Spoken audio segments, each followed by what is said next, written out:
Gold, trusted gold buyers. మీరు తాకట్టు పెట్టిన బంగారాన్ని విడిపించి ఈ రోజు ఉన్న మార్కెట్ ధరకు కొనబడను.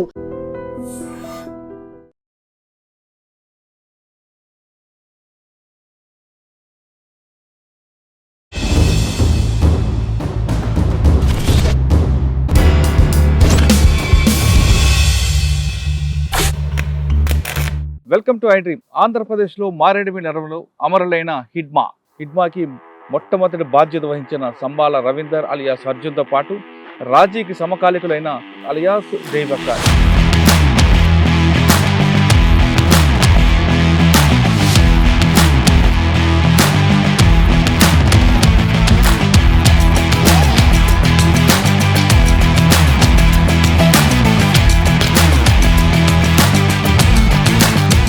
హిడ్మా ఇప్పుడు మొత్తం దేశం అంతా కూడా ఆయన పేరు వినబడుతుంది.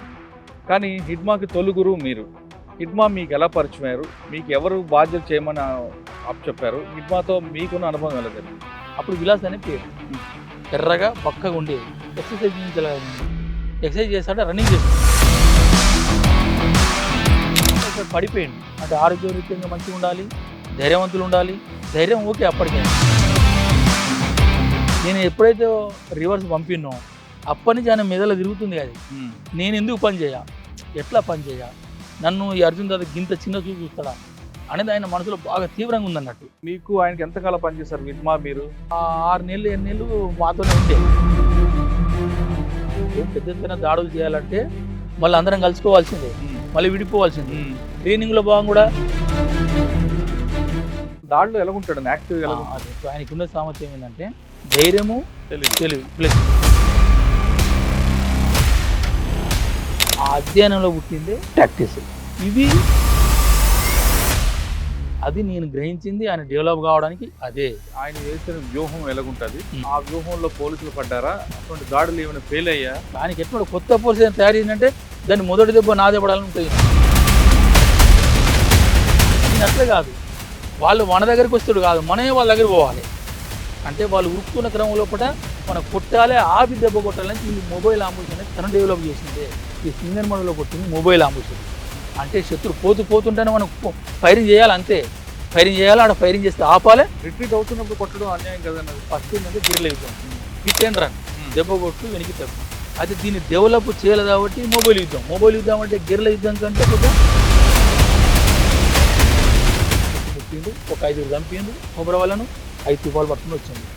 ఇట్లా ఏంటంటే ఆయన టాక్టిక్స్ ఏంటంటే శత్రువు వచ్చిందంటే ఆయన్ని కొట్టి ప్రజలను రక్షించాలనేది ఒక మెయిన్. ఇది హిడ్మాకి మీకున్న దీని బంధంలో ఆయన చేసిన మంచి ఆపరేషన్ చెప్పండి.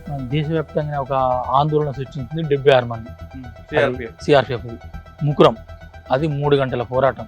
15 రోజుల ముందు అది ప్లానింగ్. ఈయనే అమౌంట్, ఈయన ఆపరేటర్ అంతా ఈయన మీద వేసుకొని చేసింది. ఇచ్చేసి అప్పుడు ఇడుమలు ఏం చేసిండు? అదే ఇడుమకున్న ఆ తెలివి, ఆ ధైర్యము, ఆ టాక్టిక్స్ ఉపయోగించడం. ఇక్కడనే ఆయన ఆచరణ లోపల, అనుభవం లోపల రాటుకు వెళ్ళిన ఒక మిలిటరీ కమాండర్. ఆయన ఏం చేసిండు? ఇలా ఉన్న కాడికే ఫైరింగ్ చేయని చెప్పేసిండు. వీళ్ళు ఉన్న ఫైరింగ్ చేసిండు.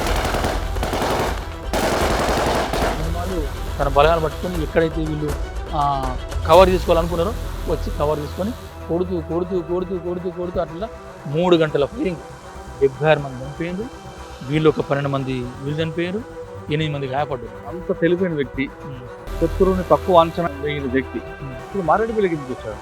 చాలా పేదరికం అంటే చాలా పేదరికం నుంచి వచ్చిన వ్యక్తి. ఆ ఇంటి పేదరికాన్ని చూసిండు, ఇటు ప్రజల్ని చూసిండు. నారాయణ భయత అనేది అది అందరికీ తెలుసు. ఈ నరాయణ పీక్ వస్తాయి బాగా, అంటే ఇట్లా అంటాడు, ఇట్లా బాగా అంటాడు.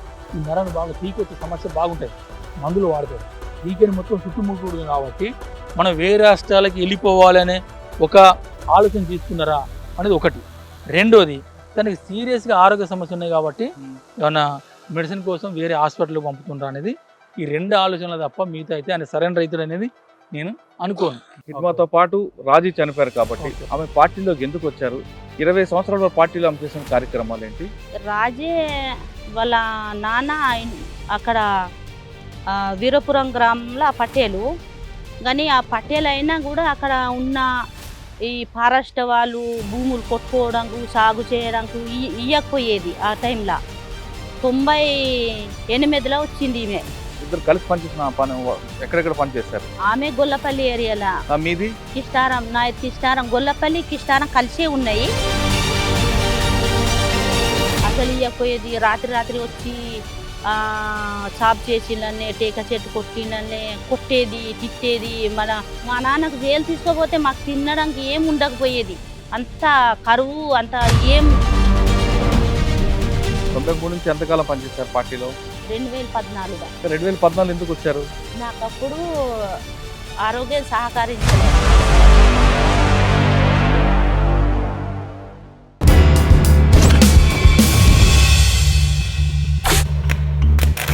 Welcome to iDream. ఆంధ్రప్రదేశ్లో మారేడుమిల్లి నగరంలో అమరులైన హిడ్మా ఎందుకు నక్సలైట్ మూవ్మెంట్కి వచ్చారు? హిడ్మా జన్మస్థలం ఎక్కడుంది? హిడ్మాని మావోయిస్టుల వైపు అతను ఆకర్షితుడు ఎవరనే ప్రధాన కారణం ఏంటి? మొట్టమొదటి బాధ్యత ఎవరి దగ్గర తీసుకున్నారు? అది హిడ్మాకి మిలిటరీ ఆపరేషన్ ఎవరు నేర్పారు? అంతేకాకుండా మిలిటరీ ఆపరేషన్తో పాటు అతని జీవన శైలి ఎలాగుండేది? అదేవిధంగా ఆదివాసుల పట్ల ఆయన ఏ విధంగా సానుభూతికి ఉండేవారు? నిత్యం అన్న ఆలోచన ఏ విధంగా ఉండేది? కేవలం హిడ్మాతో కాకుండా హిడ్మా భార్య రాజీ కూడా పార్టీలోకి ఎందుకు వచ్చారు? పార్టీలోకి వచ్చాక ఆమె చేసిన కార్యక్రమాలు ఏంటి అనే విషయం తెలుసుకోవాలనుకుంటే హిడ్మాకి మొట్టమొదటి బాధ్యత వహించిన సంబాల రవీందర్ అలియాస్ అర్జున్తో పాటు రాజీకి సమకాలికులైన అలియాస్ దేవక్క, వీరిద్దరు ప్రస్తుతం అందరు ఉన్నారు. వీరిద్దరిని అడిగి హిడ్మాతో పాటు రాజీ యొక్క జీవన శైలి ఉండేది, పార్టీ వైపు ఎందుకు రావాలనుకున్నారు, వచ్చిన తర్వాత ఇటీవల జరిగిన ఎన్కౌంటర్లో ఎందుకు ఆంధ్రప్రదేశ్కి వచ్చారనే విషయాన్ని వాళ్ళని అడిగి తెలుసుకుందాం. అక్క అన్న నమస్తే. అక్క నమస్తే. నమస్తే. సంబాల రవీందర్ గారు అలియాస్ అర్జున్ డీకేలో ఎక్కువ కాలం పనిచేశారు. మీరు చేసిన కార్యక్రమాలన్నీ గతంలో మన ఇంటర్వ్యూలో వివరించారు, కానీ అక్క మాత్రం ఇదే మొదటిసారి రావడం. ఫస్ట్ మన అక్కతో వెళ్దాం. హిడ్మా గురించి కన్నా ముందు హిడ్మాతో పాటు రాజీ చనిపోయారు కాబట్టి, అక్క రాజీ చనిపోవడం మీరు చూస్తుంటారు. రాజీ చనిపోయిన విషయం మీకు తెలిసిన వెంటనే మీకు ఎలాగనిపించింది? అసలు రాజీకి మీకు ఎప్పుడు పరిచయం ఏర్పడింది? ఆమె పార్టీలోకి ఎందుకు వచ్చారు? 20 సంవత్సరాల పార్టీలో ఆమె చేసిన కార్యక్రమాలు ఏంటి? రాజే గొల్లపల్లి ఏరియా, వీరపురం గ్రామం. ఆ వీరపురం గ్రామంలో ఆ పట్టేలు బిడ్డ ఈమె, రెండో బిడ్డ. వీళ్ళ అక్కలు అక్క చెల్లెలు 5గురు, 2 తమ్ముళ్ళు. వీళ్ళు తమ్ముడు ఒక్కడు ఉన్నాడు. ఒక తమ్ముడు చదివి పిచ్చి అయ్యి మనోడే పిచ్చోడని మా డివిజన్లో చంపిండు. పార్టీ చంపింది. చుకులి ఈయన ఇన్ఫార్మర్ కోసం వచ్చినని మాత్రం ఆయన పిచ్చోడయ్యి అక్కడ పోయిండు అన్నట్టు. రాజే వాళ్ళ తమ్ముడు. రాజే వాళ్ళ నాన్న అక్కడ వీరపురం గ్రామంలో ఆ పట్టేలు. కానీ ఆ పట్టేలు అయినా కూడా అక్కడ ఉన్న ఈ ఫారెస్ట్ వాళ్ళు భూములు కొట్టుకోవడానికి, సాగు చేయడానికి ఇవ్వకపోయేది. ఆ టైంలో 98లో వచ్చింది ఈమె పార్టీలోకి. 98లోకి వచ్చి పార్టీలో పనిచేసింది. పని చేసుకొని ఈమె నాకు అంతకుముందు పెద్ద ఊర్లో ఉన్నప్పుడు తెలియలేదు, కానీ పార్టీలో వచ్చినప్పుడు నాకు తెలిసింది. తెలిసి మేము ఇద్దరం. రాజీ గురించి చెప్పే ముందు అసలు మీరెందుకు పార్టీలోకి వచ్చారు? మీరు వచ్చిన తర్వాత మీకు రాజీకి కలిసిన అనుబంధం ఎక్కడ? ఇద్దరు కలిసి పనిచేసిన పని ఎక్కడెక్కడ పని చేశారు? ఆమె గొల్లపల్లి ఏరియాలో. మీది కిష్టారం, నాది కిష్టారం, గొల్లపల్లి కిష్టారం కలిసే ఉన్నాయి. ఒక 5 కిలోమీటర్ దూరం గొల్లపల్లి, 5 కిలోమీటర్ దూరము కిష్టారము. గొల్లపల్లి సైడ్కు వాళ్ళ ఊరు ఉన్నది. మాయత్ కిష్టారం పోలీస్ స్టేషన్ పక్కకు మా పొటంపల్లి ఊరు ఉన్నది. ఎందుకు వచ్చాక పార్టీలోకి? నేను ఎందుకు వచ్చినానంటే అప్పుడు మాకు భూములు మెయిన్ ఫారెస్ట్ వాళ్ళు సాగు చేసి, సాఫ్ చేసి, విత్తనాలు వేయడానికి, ఇట్లా మడి చేసి మనం కుంట లెక్క తయారు చేయడానికి ఇవ్వకపోయేది. అసలు ఇవ్వకపోయేది. రాత్రి వచ్చి సాఫ్ చేసిండనే, టేక చెట్టు కొట్టిండనే, కొట్టేది, తిట్టేది. జైలు తీసుకుపోయిండు. మా నాన్నను 2సారి జైలు తీసుకుపోయిండు. నేను అప్పుడు చిన్నగా ఉన్నాను. ఆ పరిస్థితి లోపల నేను వచ్చినాను. అప్పుడు మా నాన్నకు జైలు తీసుకుపోతే మాకు తినడానికి ఏం ఉండకపోయేది. అంత కరువు, అంత ఏం లేక పరిస్థితి ఉన్నది మాకు అప్పుడు. ఇంత మేము పాత అంటే సుక్మా జిల్లా, అక్కడ మాకు మిరియవాడ అనే ఊరు ఉన్నది. మన మిరియవాడ అనే ఆ ఊరు నుంచి మేము ఈడ వచ్చినాం, భూమి కోసం వచ్చినాం. మా నాన్న వాళ్ళు వచ్చిండ్రు. నేను పుట్టింది ఇక్కడనే. ఇట మొత్తమే సాఫ్ చేయనీయకుంటే ఫారెస్ట్ రేంజరు, దప్పేదారులు అన్నీ వచ్చి వీళ్ళ మీద మీరు ఎందుకు భూమి చెట్లు ఎందుకు కొడతారు, కొట్టొద్దు, భూమి ఎందుకు సాఫ్ చేయాలి, సర్కారు భూమి కదా అనే బాగా ఇబ్బంది పెట్టేది మా నాన్న వాళ్ళకు. అట్లా చేసి వీళ్ళు ఈయనే ఊర్లోనే ఇంటికాడ ఉంటే వీళ్ళు మెల్లగా భూములని సాఫ్ చేస్తారంటే ఒక నెలలు తరబడి బిట్టే అనే టేక చెట్లు ప్లాంటేషన్ తయారు చేస్తారు కదా, బిట్టెకి తీసుకుపోయేది ఫారెస్ట్ వాళ్ళు. ఆ పనిలా ఉండేది. మేము ఇంటికాడ ఉండేది. మా అమ్మ తునికి పండ్లు ఇవి అవి తెచ్చి ఆకులు, ఈ బయట మనం అడవిలో దొరుకుతాయి కదా ఆకుకూరలు, అవంటి అట్లా జమ చేసుకొని ఇప్పగింజలు ఇవన్నీ జమ చేసుకొని అట్లా అంగడికి తీసుకుపోయి అమ్ముడు, మాకు తినబెట్టుడు, మాకు చదువుకునేది మా అమ్మ. ఆ పరిస్థితి లోప అదే టైంకు ఇట్లా పబ్లిక్ అక్కడ మొత్తం మెయిన్ కిష్టారం, గొల్లపల్లి సెంటరింగా ఫారెస్ట్ వాళ్ళు మొత్తం పోలీసులు తక్కువ ఉండేది. మొత్తం ఫారెస్టు, డప్పెదార్, రేంజరు వీళ్ళే ఎక్కువ ఉండేది. ఏడపోయినా మంద ఎల్మగొండ రోడ్డు పట్టుకొని మొత్తం తిరిగేది. వాళ్ళు వేదం తట్టుకోలేక అడవిలోకి వచ్చారా? అంటే అప్పుడు ఎవరు ఏ దళం ఉండేది అక్కడ మీ దగ్గర? రామన్న దళం ఉంటారు. రమణ వెళ్ళి కలిసారా అన్నకి? ఏమన్నారన్న? ఇవన్నీ పోవాలంటే మనం ఇప్పుడు దీనికి అప్పుడు పీపుల్స్ వార్ పార్టీ అని ఉండే కదా, తర్వాత మావోయిస్ట్ అనే అయింది. కానీ పీపుల్స్ వార్ పార్టీ ఇది ప్రజల కోసమే కోట్లాడుతుంది. భూములు మనం సొంతం చేయాలంటే కోట్లాడాలి. ఈ రేంజరు పోలీస్ స్టేషన్లు అన్నీ పోతేనే మన ఈ భూములు దొరుకుతాయనే మొత్తం మన దున్నేవానికి భూమి, మనం పుట్టినము ఈ భూమిలానే, పెరిగినాము ఈ భూమిలానే. మన భూమి మనకు దొరకకుంటే ఎవరికి దొరకాలి, ఎవరికి చెందాలి ఈ భూము? ఇదే భూమిలో పుట్టినాము, ఇదే భూమిలో పెరిగినాము. మీ భూమి కాదు ప్రభుత్వం భూమి అంటే ఎట్లా వాళ్ళది అవుతుంది? మనము ఈడ జంతువులతో కోట్లాడుతున్నాము, అన్ని వాటికి నీళ్ళు లేక అవన్నీ లేక ఇంత కోట్లాడి మనం ఈడు ఉన్నప్పుడు మీ భూమి కాదనే అంటే ఎట్లా వాళ్ళ భూమి అవుతుంది, ప్రభుత్వం భూమి ఎట్లా అవుతుంది అని మెయిన్ టార్గెట్ పెట్టిండు. మన భూమే మనం సొంతం చేసుకోవాలంటే అందరు పార్టీలా ఏకమయ్యి పార్టీలో పెద్ద సంఖ్యలో రిక్రూట్ అయ్యి ఇప్పుడు కోట్లాడితేనే మనకు దొరుకుతాయి భూములు. ఇప్పుడు పోలీసుల మీద కోట్లాడాలి, పోలీసుల మీద సంపాలని అప్పుడు అంత పెద్దగా చెప్పలేదు మాకు. కానీ ఫస్ట్ ఫారెస్ట్ రేంజర్ వాళ్ళతోటే కోట్లాడాలి. ఎంతకాలం తిరిగావు? రామన్నతోట మాకప్పుడు సంఘాలు పెట్టింది 90లోనే.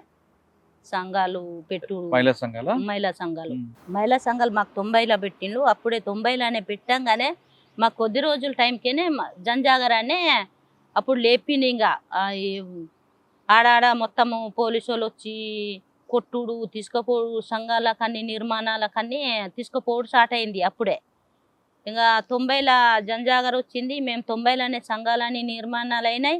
ఇంకా అదే టైంకి మేము కూడా అంత పెద్దగా, అప్పుడు నేను చిన్నగా ఉండే, అప్పుడు చిన్నతనంలోనే. ఇంకా వీళ్ళు మా బాబాయ్ వాళ్ళందరూ ఇప్పుడు ఉన్నాడు వెంకటేశు, వాళ్ళందరు పాటలా వచ్చిండ్రు.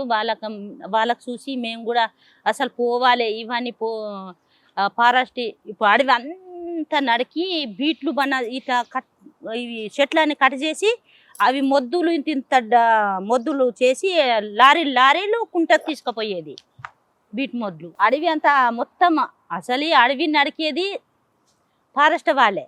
మళ్ళా అక్కడ ఉన్న ఆదివాసులు పొలం చేద్దాము, ఒక భూమి సాగు చేద్దామంటే చేయనీయకపోయేది. అలా ఎంతకాలం పనిచేస్తారు పార్టీలో? నేను 90 నుంచి 91 వరకు 93 దాకా 2 ఏళ్ళు సంఘాలలో పనిచేసి 93లో నేను పార్టీకి డైరెక్ట్ రిక్రూట్ అయినా. 93 నుంచి ఎంతకాలం పనిచేశారు పార్టీలో? 2014 దాకా. 2014 ఎందుకు వచ్చారు? నాకప్పుడు ఆరోగ్యం సహకరించలే, మంచిగా లేను, నేను సీరియస్ పేషెంట్ అయినా, ఉండలేకపోయినా నేను పార్టీలో.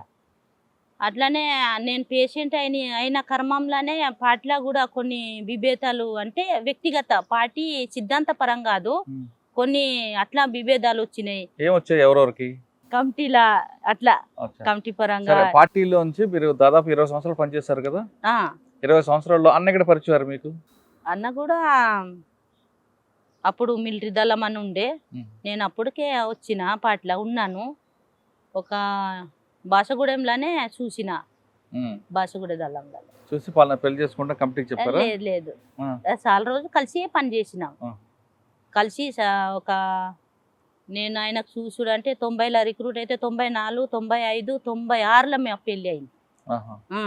3 ఏళ్ళు కలిసి మేము ఒక దళంలోనే పనిచేసిన తర్వాత పెళ్ళి అయింది. 20 సంవత్సరాల దళంలో మీరు చేసిన మంచి కార్యక్రమాలు ఏంటి ఉన్నాయి ప్రజల కోసం? నేను మెయిన్ దక్షిణ బస్తారు పశ్చిమ బస్తారు చెప్పాలంటే ఏ ఊర్లో ఇంత చెరువు ప్రభుత్వంది ఏం ఇక్కడ భూములు సాగు చేసిళ్ళు, భూములంతా వాళ్ళ అవసరం ఉన్నంత భూము సాగు చేసిళ్ళు, ఆ విత్తనాలు కూడా వాళ్ళకి సరిపోయేది అన్న భూము సాగు చేసిళ్ళు. ఒక్కటేమో మన ఈ పార్టీ ఉండి ప్రతి ఊర్లో చెరువులు పోసిళ్ళు. ఒక్కరు కాదు, బాసగూడెంలో సిలింగేరా అనే పెద్ద డెము పోసిళ్ళు మన పార్టీయే. ఏ ప్రభుత్వం చేయని పని చేసింది పార్టీ. అంటే జనతా సర్కార్ కూడా మీరు ఉన్నారు? ఉన్నాం. జంతన సర్కారాన్ని మేము కూదు నడిపించినాము, స్కూల్ నడిపించినాం, హాస్టల్ నడిపించినాం పిల్లలకు. నేను వచ్చే టైం నేషనల్ పార్క్లో ఒక 100 మందితో హాస్టల్ పెట్టినాం పిల్లలకు. హాస్టల్ అంటే పొద్దున్న మధ్యాహ్నం రాత్రి 3 పూట్ల భోజనం? మొత్తం పర్మనెంటే. పొద్దున మొత్తం 3 పూటల భోజనం హాస్టల్లోనే. ఎంతమంది ఉండేవారు పిల్లలు? 100 మంది ఆడపిల్లలు మగ ఇంకేం పిల్లలు. చేశారమ్మ పార్టీలో? అంటే అక్కడ ఉన్న ఆదివాసుల కోసం ఏం చేశారు? నేను ఇప్పుడు అన్నాను కదా, చెరువులు, డెమ్ములు, భూములు సాగు చేసిండ్రు. అట్లనే ఇవి మెయిన్ భూమి మా చేతుల్లో దొరికిందనే నేనైతే భావిస్తాను. ఎందుకు ఇప్పుడు ఉన్న ఏ ప్రభుత్వం, ఏ బ్రిటిష్ సర్కారు ఉన్నా కూడా దక్షిణ పశ్చిమ ఎక్కడ ప్రభుత్వం చేసిన డెమ్ములు లేవు, చెరువులు లేవు. పార్టీ చేసినవి ఉన్నాయి. ఇప్పుడు అంత పెద్ద ప్లానింగ్ చేసిన పార్టీ అది సాధించుకున్నామని నేను భావిస్తాను. ఓకే, 20 సంవత్సరాల్లో మీరు దాడులు ప్రతిదాడులు చేస్తుంటారు. ఒక ప్రతిదాడి చెప్పండి, మీరు ఏ ఎన్కౌంటర్ తప్పించుకున్నారని? ఎన్కౌంటర్ అంటే చాలా ఎన్కౌంటర్లు తప్పించుకున్నాము. సరే, ఈ క్రమంలో రాజీ ఎప్పుడు పరిచయారు మీకు? రాజీకి మీకున్న అనుబంధం ఎలా ఉంది? రాజే ఇవన్నీ చేసే టైంకు నేను అప్పుడు నేను ప్లాటూన్లో ఉన్నాను. ప్లాటూన్లో ఉండి నేను కుంటల మా ఏరియా కుంట కాబట్టి నేను ఇంటికి చూడడానికి పోయినాను అన్నట్టు. నాకు పంపించారు. పంపిస్తే రాజు అప్పుడు దళంలో వచ్చి దళంలో ఉన్నది ఉంటే అప్పుడు మధ్యప్రదేశ్ నుంచి ఛత్తీస్గఢ్ అల్లగైంది కదా. ఆ క్రమంలో నేను మన రాజే కలిస్తే ఇద్దరం మేము ఆ ప్రోగ్రాంకు మొత్తం పబ్లిక్ ప్రజలకు ఆ ర్యాలీలో పంపించుడు, ఆ పోస్టర్ రాసుడు, అన్ని రాసుడు. ఈ సమయంలో మేము ఇంకా నెల 15 రోజులు రాజే నేను ఇద్దరం ఒక దగ్గర ఉన్నాము. ఫ్రెండ్స్ అయిపోయినాము. ఎట్లా రిక్రూట్ అయినావు, ఏంది, నానేమన్నాడు, నీకు నాన్న పంపిండా, నీవు రిక్రూట్ అయినప్పుడు నాన్న నీకేమన్నాడు అని ఇద్దరం ఒకళ్ళు ఇంకా నాకు కూడా నాన్న నేను అమ్మ నాన్న నాకు పార్టీలో పో అని నాకు ఇయ్యలేదు, వ్యతిరేకించిండు. అసలు పోవద్దని అప్పుడు పెద్దలు అసలు పార్టీ మంచిది కాదు, అసలు పోవద్దని మొత్తం ప్రసారం చేసేది కదా. అప్పుడు కల్ముదేవాలు అనే పండోడు కల్ముదేవాలు, కాయకోసాలు అక్కడ కుంటల వాళ్ళందరూ పార్టీ మస్తు వ్యతిరేక చేసేది. కాయకోసాలు వీళ్ళందరూ అసలు ఎవ్వరు పార్టీలో పోవద్దు, ఇట్లా భూముల సమస్య ఫారెస్ట్ సమస్య ఉన్నా కూడా పోవద్దనే వీళ్ళు ఒత్తిడి చేసేది. అంటే రాజీవ్ నాన్న అమ్మ నాన్న చెప్పారు పార్టీలకు వెళ్ళమని అనలే. నేను అన్ని చెప్పినాక నాకు కూడా అదే పరిస్థితి ఉన్నది. మా నాన్నకి ఇన్నిసార్లు అసలు ఈ పోలీసు వాళ్ళు తీసుకుపోయి జైల్లో పెట్టిండు, జైలు నుంచి వచ్చిండు. ఇంత మనము చేసేది ఏదైనా అధికార శ్వాసాన్ని మన సొంత మాట్లాడడానికి, ఉండడానికి, బతకడానికి ఏం చేసలేదు కాబట్టి. కానీ మా నాన్న నాకు పార్టీలో పోనీయలేదు, మంచి పార్టీ కాదనే అంత ఇక్కడ ఉన్న పెద్దలు అంత భూసములు అంతా ఇట్లా చేసింది కాబట్టి అందుకు మా నాన్న కూడా నాకు పోనీయలేదు, వద్దని చెప్పిండు. నా కోసం గుంజుకోవడం కూడా ఎంబడపడ్డారు, నేను దొరకలేకపోయినాననే చెప్తే ఆమె కూడా తోడు చెప్పింది. అసలు నీకు అట్లా చేసిందా, ఇప్పుడైనా మీ నాన్న మాట్లాడతారు కదా. ఇప్పుడు నేను 98లో వచ్చినాను, ఇప్పుడు కూడా నాకు నాన్న ఎందుకు పోయినా పని చేయ సాత కాకుండా పోయినావనే తిడతాను నాకు ఇంటికి పోతే. కానీ ఆ తర్వాత నాన్న కూడా మంచిగా సహయోగించింది. అప్పుడు ఫస్ట్ అట్లా ఉండే. ఎందుకంటే ఊర్లో ఉన్న పెత్తందారు వీళ్ళందరూ మీ పిల్లలకు పంపిస్తే ఏం భవిష్యత్ అవుతుందని ప్రచారం చేస్తారు కదా, దుష్ప్రచారము. అవి వాటి కోసం భయపడి నాన్న రాజే కూడా మాట్లాడకపోయేదట. పోయినా కూడా ఎలాగుండేది అక్క? రాజీ ప్రజల కోసం ఎక్కువ ఆలోచించేదా లేదా ఇంటి కోసం ఎక్కువ? ఎందుకంటే అమ్మా నాన్నకి ఇష్టం లేక లోపలికి వచ్చింది ఆవిడ. ఆమె ప్రవర్తన ఎలా ఉండేది? ప్రజల కోసం ఎక్కువ ఆలోచించేదా? ప్రజల కోసం ఎక్కువ ఆలోచించి అంటే దాడుల్లో ఎక్కువ ఉండేదా? ప్రజలకి చైతన్యపరచంలో ఎక్కువ ఉండేదా? ఫస్ట్ ఆమె స్టార్టింగ్ లో ప్రజల మీదనే ఉండే సంఘాలు పెట్టులు, మహిళా సంఘాలు, అన్ని దీనిలోనే పని చేసింది. గొల్లపల్లి కిష్టారం నుంచో కుంట ఏసీలో మారింది. కుంట ఏసీ నుంచో తర్వాత ఆమె కంపెనీల బెటాలియన్ పోయింది అంతే. మీకు ఆవిడతో బాగా పరిచయం ఉంది కదా. ఉమ్. రాజీకి హిడ్మా ఎప్పుడు పరిచయం అయ్యారు? 2002లో అయింది. మూడు మధ్యలో అయింది పెళ్లి. వీళ్ళు అప్పుడు ఇడుమా టీడీలో పనిచేసేటప్పుడు వీళ్ళిద్దరు ఏదో టీడీ టెక్నికల్ డిపార్ట్మెంట్లో ప్రొటెక్షన్ కోసం పోయిండు. వాళ్ళిద్దరు ఆడ కలుసుకున్నారు, మాట్లాడుకున్నారు. అంటే మీకు అప్పుడు పరిచయం హిడ్మా? పరిచయం. ఆయన ప్రవర్తన ఎలా ఉండేది? చాలా మంచిగా ఉండేది ఇడుమా. హిడ్మాతో మీకున్న పరిచయం ఎలా ఉండేది? ఇడుమా చాలా మంచిగా ఏ విషయం అయినా ఏదైనా అడిగితే చాలా మంచిగా మాట్లాడేది, మర్యాదగా మాట్లాడేది. ఎందుకంటే ఆయనకంతా మేము సీనియర్లు కదా, ఆయన తర్వాత వచ్చి అభివృద్ధి చెందిన కానీ మేము సీనియర్ కదా, ఏదైనా మాకు నవ్వే లెక్క మాట్లాడేది. మీరు పెద్దోళ్ళు పెద్దక్కలని అట్లా, పెద్దోళ్ళు కదా పెద్దక్కలు ఏదైనా. హిడ్మాని రాజు ఎప్పుడు పెళ్లి చేసుకున్నారు? అది 2002 ఎక్కడ మన అడవిలో అయిందా లేదా హిడ్మా ఇంటి దగ్గర అయింది? ఇంటికి ఆడేంది కుంట ఏరియాలో అయింది. మీరందరూ వెళ్ళారు పెళ్లికి? పెళ్లికి వెళ్ళలే, మాట్లాడుకున్నారు. ఇద్దరు పెళ్లి చేసుకోవాలని నిర్ణయించుకున్నారు ఇద్దరనే.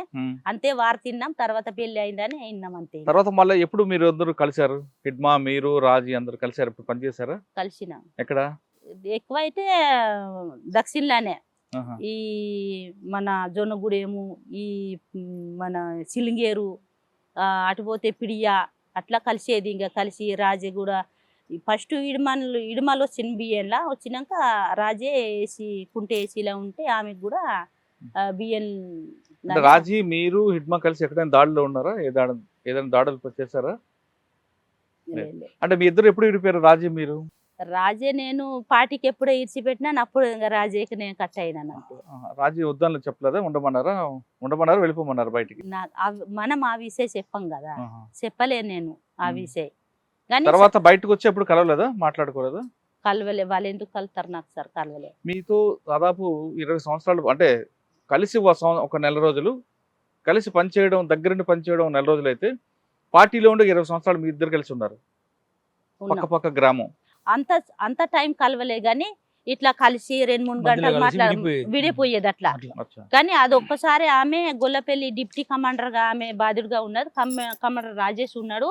అది ఛత్తీస్గఢ్ కోసం మేము ప్రజలకు మొత్తం ఏక్త చేసి ఒక 20,000 మందికి మేము కుంట రేలీకి పంపించినాం కదా. ఆ పోస్టర్ రాయడానికి మాట్లాడడానికి మేము రాయలేక మన స్కూల్ పిల్లలకు తెచ్చి రాపిచ్చినాం అన్నట్టు పోలేంపల్లి. ఇంకా దానిలో మొత్తం ఇప్పుడు కుంట గొల్లపల్లిలో సున్నం నాగేశ్ అని ఉన్నాడు. ఒక ఎడ్ల బండితోటి పోస్టర్ తెప్పించిండు, ఆ వైట్ పేపరు. ఆ రాత్రి ఆ గొల్లపల్లి చుట్టూ అంతా తిరిగినాం. గొల్లపల్లి ఒక స్టేషన్కి ఇడిచిపెట్టినాము. అంత చుట్టూ తిరిగి అంత ఊరోళ్ళకి అంతా మాట్లాడి వెళ్ళిపోయినాం. పోలీసు వాళ్ళు లైట్ మా మీద వేసిళ్ళు, వేసినా కూడా మేము భయపడలే. రాజు ఉన్నాడు, రాజేష్ ఉన్నాడు, నేనున్నా. పోలీసులు ఉన్నారు, సిఆర్పిఎఫ్లు ఉన్నారు గొల్లపల్లికి. ఎందుకు రాలేదు వాళ్ళు? ఇది తెలితే కానీ ప్రజలు మన మీద మన దిక్కున్నారు కదా, బయట వాళ్ళే సెండ్రి ఉన్నారు. అప్పుడు ఆ పోలీస్ స్టేషన్ పోలీసులు వెళ్ళే తోవల వాళ్ళు సెండ్రి ఉన్నారు. మేము ఊరంతా మాట్లాడినాం. ఇంకా నాగేష్ ఇంట్లో పోయినాము, అన్నం తిన్నాము. ఆ పోస్టర్ ఎడ్ల బండితోటి అడవిలో తీసుకుపోయి తెల్లారి మొత్తం 3 రోజుల్లాగా అత్తారు రాసి పంపిస్తాం ఇంకా పోస్టర్లన్నీ. అంటే అప్పుడు రాజీ మీరు కలిసి పనిచేశారు? నెల 15 రోజులు కలిసి పనిచేసినాం. అంత బాగా అనుబంధం ఉందా మీకు? రాజీ చనిపోయిందని తెలియగానే అనిపించింది? దుఃఖం అనిపించింది సార్, ఏడిపే వచ్చింది. ఇంకా 2 రోజులు నాకు నిద్ర రాలేదు. ఎందుకంటే మేము ముందు వచ్చినాం కానీ ఆమె వెనకొచ్చింది. మా ఏరియా నుంచో మేమందరం వెళ్ళి వచ్చినాం కానీ ఆమె త్యాగం చేసింది కదా అని నాకు దుఃఖం వచ్చింది. ఇడుమలైనా రాజైనా ఇద్దరికి మస్తు నాకు దుఃఖం అనిపించింది. నిద్ర కూడా రాలేదు. అమ్మా నాన్న వద్దన్నా మీరు పార్టీకి వెళ్ళారు, రాజాక్క కూడా పార్టీలోకి వచ్చింది. 20 సంవత్సరాలు మీ జీవితంలో సగభాగం పార్టీకి ఇచ్చారు, ప్రజల కోసం ఇచ్చారు. పార్టీ కోసం ప్రజల కోసం ఇచ్చారు, ప్రజల కోసం. కానీ మీరు అనుకుంది సాధించారా? ఏ లక్ష్యంతో మీరు పార్టీలోకి వెళ్ళారో ఆ లక్ష్యాన్ని సాధించారా? గెరిలా యుద్ధం, మొబైల్ యుద్ధం నడుతుంది కదా, అప్పుడు విముక్తి ఏరియాలు వస్తాయనే ఏదైనా మేము లక్ష్యం పెట్టిపోయినామో అది ఇప్పుడు ప్రభుత్వం ఉన్న డిపార్ట్మెంటు చేయనీయలేదు కదా, చేయనీయలే, అది నిలబడనీయలే. అందుకే మేము అది మధ్యలో వదిలిపెట్టినాము అని నేను భావిస్తాను. కానీ రాజీ సాధించింది అనుకుంటారా? రాజీ ఒక పాట అంటే ఏరియా ఒక మనకు పట్టు మనకి అధికారం లేకుంటే కూడా ఆమె ప్రజల కోసం త్యాగం ఇచ్చింది. అంటే రాజీ మరణం అనేది అమరులదే కాదనిలే, ఎవరు ఆమె చేసిన త్యాగాన్ని మనం ఎవరు మర్చిపోలేం. మీరు చేసిన త్యాగాన్ని మర్చిపోలేం, కాదనట్లేదు. కానీ ఆమె అనుకున్న లక్ష్యాన్ని వాళ్ళ అమ్మా నాన్న కాదని పార్టీలోకి వచ్చి ఆమె అనుకున్న లక్ష్యం సాధించిందా లేదా అని మీకు తెలుస్తుంది కదా, మీకే నాకన్నా మీకే బాగా పరిచయం కాబట్టి. ఇంతవరకు మహిళా ప్లాటూన్ కమాండర్, మహిళలో తొలి కమాండర్ ఇప్పుడు మనం అడమి అలియాస్ దేవకతో మనం ఇంటర్వ్యూ చూసాం. అంటే దేవకకి అదేవిధంగా హిడ్మా భార్య రాజీకి ఉన్న అనుబంధం, ఆవిడ చనిపోయిన తర్వాత వాళ్ళకి ఉన్న బంధాన్ని గుర్తు చేసుకుంటూ ఆవిడ చాలా దుఃఖించారు. ఇక హిడ్మాకి తొలి గురువు ప్రస్తుతం మనతో ఉన్నారు, ఆయనే సంబాల రవీందర్ అలియాస్ అర్జున్. హిడ్మా ఆయన దగ్గర నేర్చుకుని దాదాపు సంవత్సరం పాటు కలిసి పనిచేశారు. తర్వాత హిడ్మా వేరే దళంలోకి వెళ్ళారు. హిడ్మా యొక్క ట్రైనింగ్ ఎలాగుంటుంది, హిడ్మా యొక్క ఆలోచన ఎలాగుంటుంది, హిడ్మా ఆలోచనతో పాటు హిడ్మా ఒక యాక్షన్ చేస్తే ఏ విధంగా యాక్షన్ చేస్తాడో విషయాన్ని రవీందర్ అన్న గారు తెలుసుకున్నాను. నమస్తే. నమస్తే. హిడ్మా ఇప్పుడు మొత్తం దేశం అంతా కూడా ఆయన పేరు వినబడుతుంది. కానీ హిడ్మాకి తొలి గురువు మీరు. హిడ్మా మీకు ఎలా పరిచయం అయ్యారు, మీకు ఎవరు బాధ్యత చేయమని చెప్పారు, హిడ్మాతో మీకున్న అనుభవం ఎలా జరిగింది? ముందుగా ఐ డ్రీమ్ ప్రేక్షకులకు, ఐ డ్రీమ్ ఛానల్కి మా యొక్క నమస్కారం. ఇంతకుముందు 2018లో ఇంటర్వ్యూ ఇవ్వడం జరిగింది. అంటే నేను ఏ కారణాల రీత్యా పోయాను, ఏ కారణాల రీత్యా వచ్చాను, మిగతా సిచ్యువేషన్ అంతా ఆ ఇంటర్వ్యూ ఇవ్వడం జరిగింది. మరి ముఖ్యంగా ఇప్పుడు ఈ మధ్య కాలంలో ఇడుమ కానీ, ఇడుమతో పాటుగా తమ సహచరి రాజే కానీ, వాళ్ళతో పాటుగా ఇంకా ముగ్గురు కామెడీ చనిపోవడము, ఇక దాని గురించి కూడా మాకున్న సాహన్యత్యం, అసలు ఈ సిచ్యువేషన్ కూడా కొద్దిగా ప్రజలు కూడా చెప్పాలనే ఒక దీంతో మేము రావడం జరిగింది. ముఖ్యంగా ఇడుమ గురించి పువ్వారు గ్రామము, పువ్వారు అంటారు, మామూలుగా ప్రజలంటే పువ్వర్తి అంటారు. ముఖ్యంగా పువ్వారు గ్రామం, కుంట తహసీల్, సుకుమ జిల్లా. ఒకప్పుడు దంతెవాళ్ళు ఉండే, ఇప్పుడు సుకుమ జిల్లా అయింది. ఇతను ఇంటి పేరు మాడివి, అంటే తెగ మురియ తెగనే. ఈ తెగలల్లో మనం ఇంటి పేర్లు అంటారు కదా, మాడివి, మరకం, కారం, మీడియమీరు, ఇట్లా ఇంటి పేర్లు ఉంటా ఉంటాయి తెలంగాణలో ఉన్నట్టుగా. ఇది మాడివి ఆ ఇంటి పేరు. అసలు ఈయన పేరు దేవ, మాడివి దేవ అసలు ఈయన పేరు.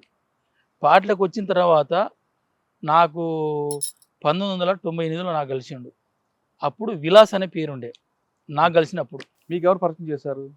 అంటే మాకు 1995లో మాకు ఈ మొదటి ప్లాటూన్ నిర్మాణం ఏర్పడ్డది. అక్కడ ఏంటంటే ఆరోగ్యం రీత్యా మంచిగా ఉండాలి, అంటే రిక్రూట్ చేసుకోవాలి కదా. ఫస్ట్ ప్లాటూన్ కాబట్టి, మిలిటరీ ప్లాటూన్ కాబట్టి ఆరోగ్యవంతులై ఉండాలి, కొద్దిగా బలవంతులై ఉండాలి. అట్లనే ఈ ఒక ముఖ్యంగా ధైర్యవంతులు, ఆరోగ్యవంతులు ఉండాలనే దాంతో పార్టీ ఏం చేసిందంటే 1998లో మన ఇడుమాలను నా దగ్గరికి పంపింది. ఎంత వయసు ఉంటుంది అన్నప్పుడు? అప్పటికి ఆయనకు దగ్గర 20 ఉంటుంది. చిన్నప్పుడే పార్టీలకు వచ్చాడు అంటారు కదా, అంటే 2-3 సంవత్సరాలు, 97లో రిక్రూట్ అయింది సార్. అయిన తర్వాత ఇప్పుడు అదే ఊరు అతను, మన పేరేం పేరు, వినోద్ ఈయన సివిల్ తిప్పిండు. సివిల్ కొన్ని రోజులు 1+2 3 అన్నట్టుగా తిప్పిండు. అసలు పైలే రిక్రూట్ మన వినోద్, ఆ పువ్వారు నుంచి పైలే రిక్రూట్ వినోద్ ఇప్పుడు చనిపోయాడు అనారోగ్య రీత్యా. ఆయనే 2-3 సంవత్సరాలు తిప్పిన తర్వాత నాకు 97 అంటే 91 సంవత్సరం 2 సంవత్సరాలు తిరిగిన తర్వాత 98 నాకు కలిసిండు. అప్పుడు విలాస్ అనే పేరు. ఎర్రగా బక్కగా ఉండేది, మంచి హుషారుగానే ఉండేది. ఈ కలిసిన తర్వాత మేము ఎక్సర్సైజ్ చేయించాలి కదా, నేను ఎక్సర్సైజ్ చేస్తాడే రన్నింగ్ చేస్తున్నాం. రన్నింగ్ చేస్తున్న క్రమం లోపల తను ఇది పడ్డాడు. అంటే ఈ ముఖాల్లో ఈ నీలో కొద్దిగా అది బ్లాక్ వస్తుంది అంటారు, దాన్ని పట్టుకుంటుంది అన్నట్టు. అట్లా ఒకసారి పడిపోయిండు. పడిపోవడంతో అరే మరి ఇట్లా ఫస్ట్ మిలిటరీ ప్లాటూన్ కదా, మన డీకెళ్ళే మంచిది, అంటే ఆరోగ్యరీత్యంగా మంచిగా ఉండాలి, ధైర్యవంతులు ఉండాలి. ధైర్యం ఓకే అప్పటికి ఆయన, కానీ ఈయన పడుతుండు కదా, ప్రాబ్లం అవుతుంది. దాంతో నేను నేను ప్లాటూన్లో పని చేయలేడని దాంతో మళ్ళీ ఆర్గనైజేషన్ పంపిన ఇతన్ని, ఈ విలాస్ అనే పేరు మీద ఇడుమాను. ఈ ఆర్గనైజేషన్ పోయిన తర్వాత ఎందుకు వచ్చినావు అంటే ఇట్లా అర్జున్ దాదా నాకు ఇట్లా ఆరోగ్య సమస్యను పంపించడానికి కొద్దిగా నారాజ్ అయ్యిండు, కొద్దిగా బాగా చిన్నపోయిండు. నేను మిలిటరీలో పనిచేయనా మా ఎట్లా ముంగట ఏడిచిండు, ఏడ్చిండు కూడా. నా ముంద మస్తు ఏడిచిండు. ఆయనకు మిలిటరీ మొదటి నుంచి గతంలో చెప్పేది ఏంటంటే మురియతీగ అనేది చాలా వాళ్ళు చూస్తే బలంగా శరీర దాఢ్యంగా ఉన్నట్టుగా అవపడరు కానీ వాళ్ళ స్టెమినా బాగుంటుంది, వాళ్ళ రెబల్ తత్వం. మొరియా ఇవాళ పీపుల్ అని రెబల్ తత్వం. ఎందుకంటే వాళ్ళు చిన్నప్పటి నుంచి వేటదార షికారదార పెరిగిన ఆ పీడి తరం కాబట్టి వీళ్ళకు రెబల్ తత్వం ఉంటా ఉంటుంది. మన ఇక్కడ ఇప్పుడు ఎంతమంది అయినా కూడా కోని పోదామంటే భయం అవుతుంది, నెత్తురుతూనే భయం అవుతుంది. వారు అట్లా కాదు, దైనందిక కార్యక్రమంలో కూడా వాళ్ళు షికారు చేసుకుంటారు, బ్లడ్ అనేది రెగ్యులర్ చూస్తూనే ఉంటా అంటారు. అట్లా వాళ్ళకి ఆ ధైర్యం అనేది ఎప్పుడు నిండే ఉంటుంది. పిరికోలేరంటే అది ఇక నామినల్ తక్కువ. అంటే సమాజంలో మురియా పీపుల్లో ధైర్యం అనేది ఎక్కువ ఉంటుంది, అందులో ఈయన ఒకడు. అయితే ఏంటంటే పోయి నేను మిలిటరీలో చాలా కుతూహలంతో వచ్చిండు అన్నట్టు. నన్ను రావడంతోనే నాకు మిలిటరీలో పంపిస్తానని చెప్పి చాలా ఉత్సాహంతో వచ్చిండు. కానీ ఈయన కొద్దిగా అనారోగ్యం రీత్యా పంపడంతో ఏడిచిండు కొద్దిగా. ఇక అప్పుడు ఏం చేశారంటే నీ కాళ్ళ సమస్య ఉంది కదా, ముందుగా నువ్వు టెక్నికల్ డిపార్ట్మెంట్ అంటే టీడీ అంటాం, అంటే ఈ తుపాకులు తయారు చేయడం, రిపేర్ చేయడం, వాటిలలో పంపిరు ఈయనను. పంపిన తర్వాత అక్కడ నేర్చుకున్న విద్య ఇది. ఇప్పుడు ఈయన తోపులు తయారు చేయడం కానీ, బైనక్యులర్స్ తయారు చేయడం కానీ, బైనక్యులర్ పెట్టడం కానీ 1 సంవత్సరం 2 సంవత్సరాలు మొత్తం టీడీలో వర్క్లో మన ఆదిలాబాదు బొబ్బర్సెల్క దేవరెడ్డి దగ్గర నేర్చుకున్నాడు ఈయన. ఆయన ఇప్పుడు అరెస్ట్ అయ్యిండో ఎక్కడ ఉండు, కరపదాద అంటారు, అక్కడ పాటల పేరు కరపదాద. ఆయన అరెస్ట్ అయ్యండి బహుశా. బయట ఏం పేరు? దేవేందర్ రెడ్డి, బొబ్బర్సెల్క ఆదిలాబాద్. ఆయన దగ్గర నేర్చుకున్నాడు ఈ టీడీ వర్క్ అంతా, టెక్నికల్ వర్క్ అంతా అక్కడ నేర్చుకున్నాడు ఈయన.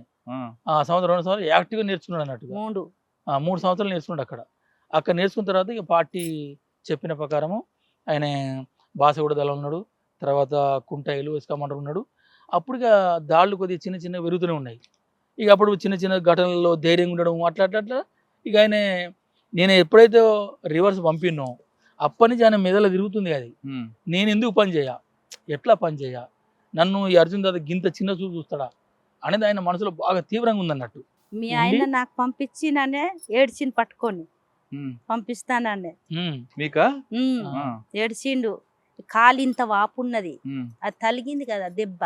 ఆయన ఆరోగ్యం పెద్దగా ఏం లేదు కానీ కాలు ఒక్కటే సమస్య, అనారోగ్యంగా తలిగింది, ఏం లేదు కానీ ఇక్కడ కొద్దిగా సమ్ ప్రాబ్లం ఉంది. దాంతో ఆయనకు ఎంత కుతూహలంగా మిలిటరీకి వచ్చిండో మన రివర్స్ పంపడంతో ఆయన చాలా కసి బాగా పెరిగిపోయింది.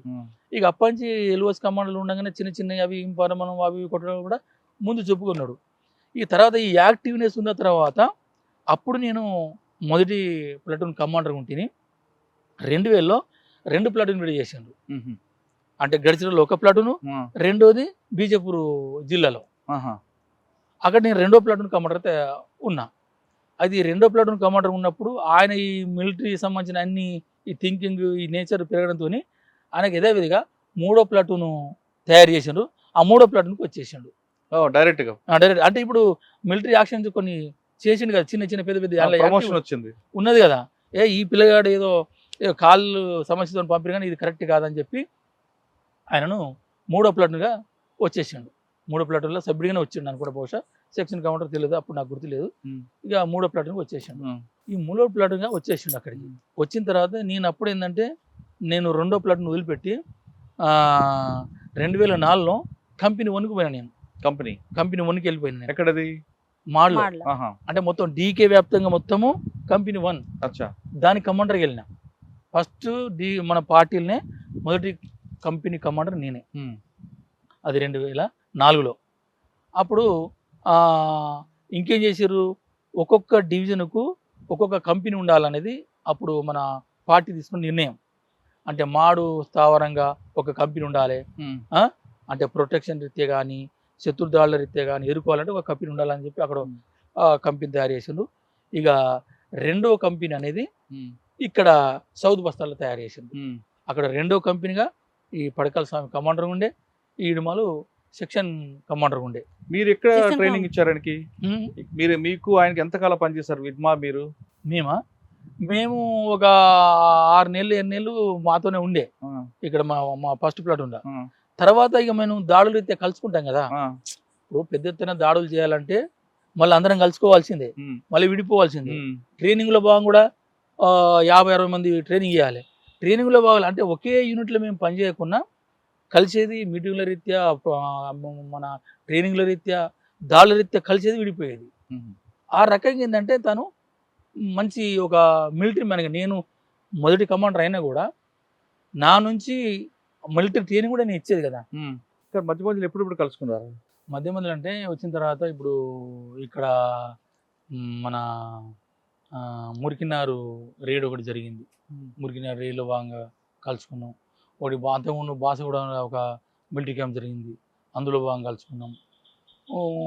ఇట్లా కొన్ని దాడుల సందర్భంగా మేము మధ్య మధ్యలో అసలు కలిసి దాడిలో ఎలాగుంటాడు, యాక్టివ్ ఎలా? అదే ఇప్పుడు ఆయనకు ఉన్న సామర్థ్యం ఏంటంటే మిలిటరీలో, అంటే బూర్జో మిలిటరీలో కానీ గిరిల మిలిటరీలో కానీ ఎక్కడైనా కూడా ఈ మిలిటరీ ఎత్తుగడలు ఎట్లా వస్తాయి, ఆయన ఎందుకు ఈ స్థాయి వరకు చేరుకున్నాను అనుకున్నప్పుడు నా అబ్జర్వేషన్, నేను మిలిటరీ డైరెక్టర్ కూడా, మిలిటరీ ఇన్స్ట్రక్టర్ కూడా, నేను అబ్జర్వ్ చేసింది, నాకు అవగాహనది, నేను ఒక 20-25 ఏళ్ళు మిలిటరీలో పనిచేసిన కాబట్టి ఫస్ట్ ఎత్తుగడలు టాక్టిక్స్ అనేది ఎక్కడి నుంచి వస్తాయంటే ప్రతి వ్యక్తి ధైర్యవంతుడై ఉండాలి.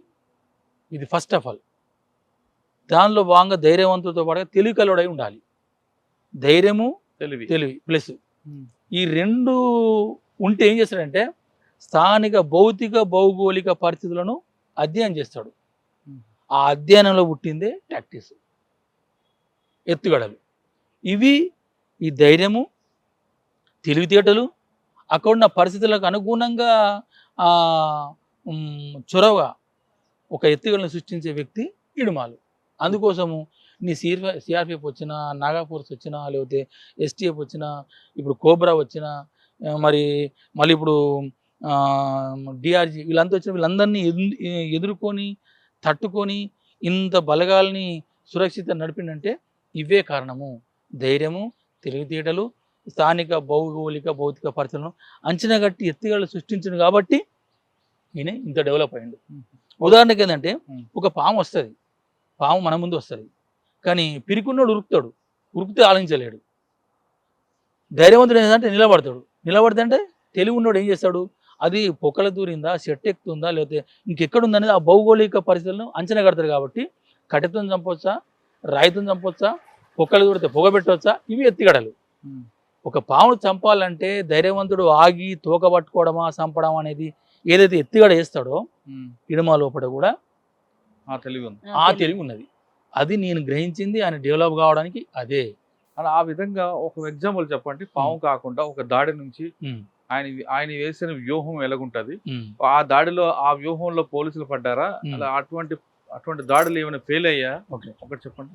ఇప్పుడు సింగనమడుగు అని ఒకటి ఉంది. సింగనమడుగు అప్పుడు ఇప్పుడు కోబ్రా నుంచి వచ్చిన ఫోర్స్ ఏదో ఉండే కదా, స్పెషల్ ఫోర్స్, కాదు కోబ్రా బెటాలియన్. ఫస్ట్ ఈ బెటాలియన్ కొట్టాలని చెప్పి నిర్మాణం చేసిరా. ఫస్ట్ ఏది ఈ కోబ్రా నిర్మాణం చేసిందే సౌదీ బస్తాల్లో ఈ బెటాలియన్ కొట్టాలని నిర్మాణం చేసింది. అయితే సింగనమడుగు దగ్గర ఒక క్యాంప్ వేసింది, టీడీ క్యాంప్, అది టెక్నికల్ డిపార్ట్మెంట్ అని మన అంటే మావోయిస్ట్ పార్టీలో ఒక క్యాంప్ ఉండే. దానికి సమాచారం అయింది, ఇటు తెలంగాణ నుంచి అటు సుక్మా నుంచి మొత్తం 3 దిక్కుల ఫోర్స్ వచ్చేసింది. క్యాంపు చుట్టుముడుతుండ్రు. ప్రజలంతా ఏమని దాడి జరుగుతుంది అనుకుంటే ప్రజలు ఏం చేస్తారంటే ఇడుమ ఎక్కడన్నాడు, బెటాలియన్ ఎక్కడ, వీళ్ళు తిరుగుతూ అంటారు. బెటాలియన్ కోసం తిరుగుతాడు, వాళ్ళు ఎక్కడున్నా దొరకబడతారు అన్నట్టు. వాళ్ళందరికి పోలీసులు వచ్చి రమ్మంటారు అంతే.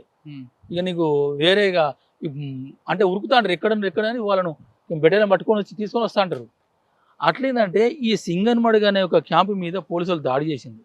ఈ దాడి చేసి ఆ తుపాకులన్నీ అక్కడ వాళ్ళు ఎవరు దొరకలే. ఒక 10-15 మంది వాళ్ళు బయటి కార్యక్రమాల కోసం అప్పుడు పొద్దున్నే కదా ఈ కార్యక్రమం, ఈ అంటే ఈ లెట్రిన్ బాత్రూమ్ల కోసం బయటికి వెళ్ళిపోయారు. క్యాంపులు ఎవరు లేరు, మొత్తం అంతా ధ్వంసం చేశారు. వాళ్ళు క్యాంపులో ఉన్నారు పోలీసు వాళ్ళు. అప్పుడు ఇడుమాలు తన బెటాలియన్ వేసుకొని మొత్తం చుట్టుముడుతుండు, ఆ క్యాంపును అంతా చుట్టుముడుతుండు. వాళ్ళు చూసిండ్రు, ఇడుమాలు చూసిండ్రు. మరి అంత ఫోర్స్ వచ్చిన వాళ్ళు మళ్ళీ వీళ్ళని చుట్టుముట్టి కొట్టాలి కదా. కథం వాళ్ళు ఈ ఇడుమాలు వచ్చింది, ఈ చుట్టుముట్టి అంతా చూసిన తర్వాత వాళ్ళు ఒకరికి వాళ్ళు రిట్రీట్ కావడం మొదలుపెట్టారు. వాళ్ళ లక్ష్యం క్యాంపే ధ్వంసం చేసిపోవాలన్నా లేదా మరి మిగతా బలాలను కొట్టాలన్నా మాకు తెలియదు, కానీ వాళ్ళు క్యాంపును ఖాళీ చేసి పోతున్నారు. అప్పుడు ఇడమల ఏం చేసిండు, అందరు వాళ్ళని కొట్టాలనే ఉద్దేశంతోనే మొత్తం ఆ క్యాంపునంతా మొత్తం ఎన్సర్కిల్మెంట్ చేసి తన బెటాలియన్ అంతా మోహరించి అంత క్యాంపు లోపల దాకా పోయాడు. లోపల పోతే ఏమీ లేదు. సరే ఆయన ఊరుకోవాలి కదా, అంటే మామూలు అయితే ఏం చేస్తారంటే అరే ఇక్కడైతే లేరు కదా లేడు కదా ఇంకెంత ఊరుకుంటారు అని ఊరుకుంటాడు. ఈయన అట్లా ఊరుకోడు. ఈయనకుంటే ఏంటంటే లోపలికి వచ్చిందంటే ప్రజలకు నష్టం జరిపిస్తారు కాబట్టి వాళ్ళు రక్షించాలి, మనం కొట్టాలి. ఈ కోబరాట ఆయనకి ఎట్లా కొత్త ఫోర్స్ ఏం తయారు చేసిందంటే దాన్ని మొదటి దెబ్బ నా దెబ్బడాలని ఉంటుంది నాకు, అంతే. ఆయన సిచ్యువేషన్ అంతే. మొదటి దెబ్బ పడ్డది అనుకో ప్రజల్లో భయం పోతుంది. ఆ కోబ్రా వచ్చిండో బాగా ట్రైనింగ్ అనే ఫోర్స్ అని ఒక ప్రజల్లో ఉంటుంది కదా. ఫస్ట్ దెబ్బ పడితే వాళ్ళు ఆ భయాందోళన నుంచి బయటపడతారనే దాంతో ఈయనేం చేసిండు, వాళ్ళు పోతున్న చెప్పులు అడుగులు పట్టుకొని మూమెంట్ చేసిండు. మొత్తం మూమెంట్ చేస్తా అంటే వాళ్ళు వెళ్ళిపోతారు, దొరకలేరు. అంటే ఒక బ్యాచ్ని ఇటు ఇప్పుడు వెళ్ళిపోతా అంటే ఇట్లా పంపిస్తారు, అంటే 2 ఇట్లా పంపిస్తారు. అంటే చెట్ల నుంచి అవపడరు కదా వాళ్ళు, ఇట్లా పంపితే చుట్టుముట్టగానే వీళ్ళు ఉండరు, మన చేపలాగా వాళ్ళు పోతున్నారు. ఒక 2 సార్లు ప్రయత్నం చేసినాడు, దొరకలే. అయితే ఈయన ఒకసారి చూసినంటే దాని అవగాహన ఎందుకు చేసుకుంటాడంటే అంటే పోలీసుల పరిస్థితి ఏందని గమనిస్తాడు. ఈయన ఒకసారి చుట్టుముట్టినప్పుడు ఈ వెనుక ఉన్న పోలీసు వాళ్ళు కొద్దిగా ఉరుకుతూ ఉంటూ అవపడ్డాడు. ఈయన స్వయంగా చూసిండు. ఈయన ఆలోచన ఏంది, మళ్ళీ కొట్టేటైతేనే ధైర్యంగా నిలబడతాడు. వాడు పోతుండు కాబట్టి ఉరికే సిచ్యువేషన్ ఉన్నాడు కాబట్టి వాడు కొట్లాడడానికి సిద్ధంగా లేడు. వాడు రిట్రీట్ అయ్యి క్యాంపు పోవడానికి వాడు మానసిక స్థైర్యం ఉందని చెప్పి ఇంకేం చేసిండు, 2 సార్లు చేసిన తర్వాత 2 సార్లు దొరకలే. అప్పుడు ఒక 10 మందిని ఇటు 5 మంచి ఎండాపాడు మీరు పోయి దీన్ని ఏం చేసిండంటే దాడులలో 3 రకాలు ఉంటాయి. ఒకటి ఏంటంటే అపరిచిత ambush, deliberate ambush. Deliberate ambush అంటేనో శత్రువును తన హ్యాండ్ ఓవర్లోకి తీసుకొచ్చి కొట్టడం అనేది. ఈ ఆపర్చునిటీ అంటేనో ఎక్కడ దొరికితే అక్కడ ఆపర్చునిటీ చేయాలి. ఈయన అట్లా కాదు, వాళ్ళు మన దగ్గరికి వస్తాడు కాదు, మనమే వాళ్ళ దగ్గర పోవాలి. అంటే వాళ్ళు ఉరుకుతున్న క్రమం లోపల మనం కొట్టాలి, ఆపి దెబ్బ కొట్టాలని ఈ మొబైల్ అంబుష్ అనేది తను డెవలప్ చేసిందే. ఈ సింగన్మడుగులో కొట్టింది మొబైల్ అంబుష్ ఇది. అంటే శత్రువు పోతుంటేనే మనం ఫైరింగ్ చేయాలి, అంతే. ఫైరింగ్ చేయాలి, ఆడ ఫైరింగ్ చేస్తే ఆపాలి, ఎన్సర్కిల్మెంట్. కానీ అది రిట్రీట్ అవుతున్నప్పుడు కొట్టడం అన్యాయం కదన్నది. వాళ్ళు వెళ్ళిపోతున్నారు కదా భయంతో పారిపోతున్నప్పుడు కొట్టడం అది అన్యాయం. అంటే అక్కడున్న ఆ ఘర్షణలు ఇక్కడ ధ్వంసం చేశారు కదా క్యాంపునంతా తుపాకులంతా ధ్వంసం చేసి పోయారు. అది ఉంటుంది ఆ కోపం, ఆ కోపమే. ఆ కోపం ఏ పోయినా కూడా మన లోపలికి వచ్చి మొబైల్ యుద్ధం మారవాలనే ఒక పార్టీ టాక్టికల్ తీసుకున్నది కదా, దానికి పోవాలని ఆయనే. అంటే ఇప్పుడు ఫస్ట్ ఏంటంటే గిరిల యుద్ధం, హిట్ అండ్ రన్, దెబ్బ కొట్టు వెనక్కి తగ్గు. అయితే దీన్ని డెవలప్ చేయలేదు కాబట్టి మొబైల్ యుద్ధం అంటే గిరిల యుద్ధం కంటే కొద్దిగా ముందు మందంగా జరుగుతుంది. అంటే కొట్టడం ఏమంటే రిట్రీట్ కాదు, స్లోగా రిట్రీట్ అవ్వడం జరుగుతుంది. దీన్నే మనం మొబైల్ యుద్ధంలో పోవాలనేది ఒక పార్టీది కాబట్టి సరే పోయిండ్రు, చుట్టుముట్టిండ్రు, ఒక 5 చంపిండ్రు కొబ్బరి వాళ్ళను. అది నైట్ అయిపోయింది, మళ్ళీ రాత్రి అయిపోయింది, 5 తుపాలు పట్టుకుని వచ్చిండు. ఇట్లా ఏంటంటే ఆయన టాక్టిక్స్ ఏంటంటే శత్రువు వచ్చిందంటే ఆయన్ని కొట్టి ప్రజలను రక్షించాలనేది ఒక మెయిన్. ఇది అన్న చాలా మీరు ఆయన టాక్టిక్స్ చూస్తుంటారు దగ్గర ఉండి. కొన్ని వీడియోస్ ఆ మధ్య కాలంలో ఆయన బతుకున్న టైంలో చూసా కొన్ని వీడియోస్. ఆయన సెట్ పట్టుకొని చుట్టుపక్కన ఉండి ఫైరింగ్ చేస్తూనే వాళ్ళందరికీ కూడా గైడెన్స్ ఇస్తుంటాడు. రైట్ కి రండి, లెఫ్ట్ రండి, ఎగ్జిట్ అవ్వండి, రన్ చేయండి, గో డౌన్ అని అంటే కొన్ని గోండి భాషల్లో చెప్తుంటాడు. అంతా ఆయన చేశాడా లేదా కొంత కల్పన ఉందా? లేదు. ఇప్పుడు ఆయన పెద్ద దాళ్ళలో ఉన్నది ఖచ్చితంగా వాళ్ళతో ఉంటేనే చేయగలుగుతాడు. ఎందుకంటే అంటే అక్కడ టెర్రైన్ గమనించాలి కదా. నువ్వు ఎక్కడ నుండి ఆఫీసులో ఉండి నువ్వు ఇట్లా అట్లా చెప్పలేడు, చెప్తే కూడా ఫెయిల్ అవుతుంది. ఈయన హెడ్ క్వార్టర్ అని ఒకటి ఉంటుంది. ఇప్పుడు మొదటి కంపెనీ, రెండో కంపెనీ, హెడ్ క్వార్టర్. ఈ 2 చేయాలి అనుకో, హెడ్ క్వార్టర్ అనేది మెదడు, అంటే మన తలకాయ అనుకో. ఇది నడిపితేనే కదా ఇప్పుడు ఇట్లా పో అంటే చేయలు ఎట్లయితే ఆడిస్తాయో ఇది చెప్తే ఆయన హెడ్ క్వార్టర్లు ఉంటాడు. ఆయన చెప్పిన ప్రకారం మన బలగాలు మోహరించవలసిందే. ఆయన ఫీల్డ్లో ఉన్నాడు, ఎక్కడో ఉండి చెప్పలేడు. ఎక్కడో ఉండి చెప్తే అవి ఫెయిల్ అయిపోతాయి. ఆయన డైరెక్టే బలగాలతో ఉండేది, నడిపించేది. వెళ్ళాలి. మీరు చెప్పింది కరెక్టే. సెట్ పట్టుకొని చెప్తాడు. ఎందుకంటే హెడ్ క్వార్టర్ ఆయనకు 20 మంది ఉంటారు. 20 మంది ఉంటారు, రన్నర్స్ ఉంటారు, గాయాలైతే మోసుకపోయే ఉంటారు హెడ్ క్వార్టర్ లోపల. మ్మ్. వాళ్ళతో పాటుగా పోతాడు, రన్నింగ్ చేస్తాడు. అంటే ఇప్పుడు మీరు చెప్తున్నట్లుగా ఒక దాడి జరిగింది అనుకోండి, ఆ దాడికి ముందే వ్యూహం వేస్తాడా, ఇది అన్ఎక్స్పెక్టెడ్ వచ్చిన దాడులు ఉంటాయి? ఇప్పుడు ముకురము ఉందనుకో 76 మంది, ఆ, అది ప్లానింగ్ తో జరిగింది. మ్మ్. అది ప్లానింగ్ తో జరిగింది, అది అంటే డెలిబరేట్ అంబుష్. మిగతా ఏంటంటే శత్రువు వచ్చిన తర్వాత అప్పటికప్పుడు పోయి కూర్చొని అంటే పోలీసులు రాగానే కొట్టడం ఒక రకమైంది. మ్మ్. ఇంకోటి ఈ అపరిచితులు కానీ డెలిబరేట్లో కానీ దొరకకపోతే వాళ్ళు పోతున్న క్రమంలో తన బలగాల్ని పోయి ఫైరింగ్ చేసి ఆపి కొట్టడం అనేది ఈ మొబైల్ అంబుష్. ఇట్లనే చేసేది, అట్లనే చేసి ప్లానింగ్తో చేసేది, ప్లానింగ్ కాకుండా కూడా అప్పుడప్పుడు ఎదురు పడితే కూడా వెంబడి చేసేది. ఓకే, కానీ ఇప్పుడు ఎంట్రీ ఒకటి చూపిస్తాం, ఎంట్రీ ఎగ్జిట్ అంటే వెళ్ళడం ఒక దగ్గర, రావడం ఇంకో దగ్గర, వెళ్ళడం రావడం ఒకే దారి కావద్దు అని చెప్తాడట, నిజమేనా? అంటే ఒక ఆంబుష్కి వేసినప్పుడు ఏ విధంగా లోపలికి వెళ్ళాలి, మనం వచ్చేటప్పుడు రిట్రీట్ అవుతున్నప్పుడు మనం ఎలాగ రిట్రీట్ అవ్వాలి, ఎక్కడ మనం ఏపీటీ పెట్టుకోవాలి, ఇదంతా ఉంటుందా? ప్రతి దాడిలో కానీ ప్రతి క్యాంపులో కానీ ప్రతి దగ్గర ఒక 3 ఏపీట్లు ఉంటాయి. ఒకటో 24 గంటల్లో ఉంటుంది, ఇంకోటో 3 రోజులలో ఉంటుంది, ఒకటో తర్వాత 3 రోజులు కూడా కలవకపోతే ఇక జనరల్గా 15 రోజులది, నెలలో ఒకటి ఉంటుంది. ఇది కూడా దాడికి ప్లానింగ్లో భాగంగా, అంటే ఇప్పుడు డెలిబరేట్ అంబుష్ ఉంటుంది కదా, అది రిహార్సలే చేస్తాం.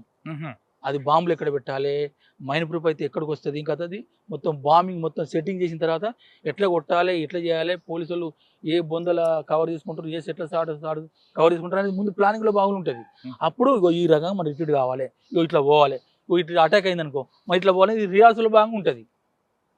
కొన్ని అపరిచితుల భాగంగా అన్ప్లానెడ్ భాగంగా కూడా అప్పుడు కూడా పరిస్థితికి అనుగుణంగా పోలీసుల ఫైరింగ్ని బట్టి వాళ్ళ మోరింపుని బట్టి ఈయన మార్చి తన బలగాలంతా సేఫ్గా తీసుకుపోతాడు, అది కరెక్టే.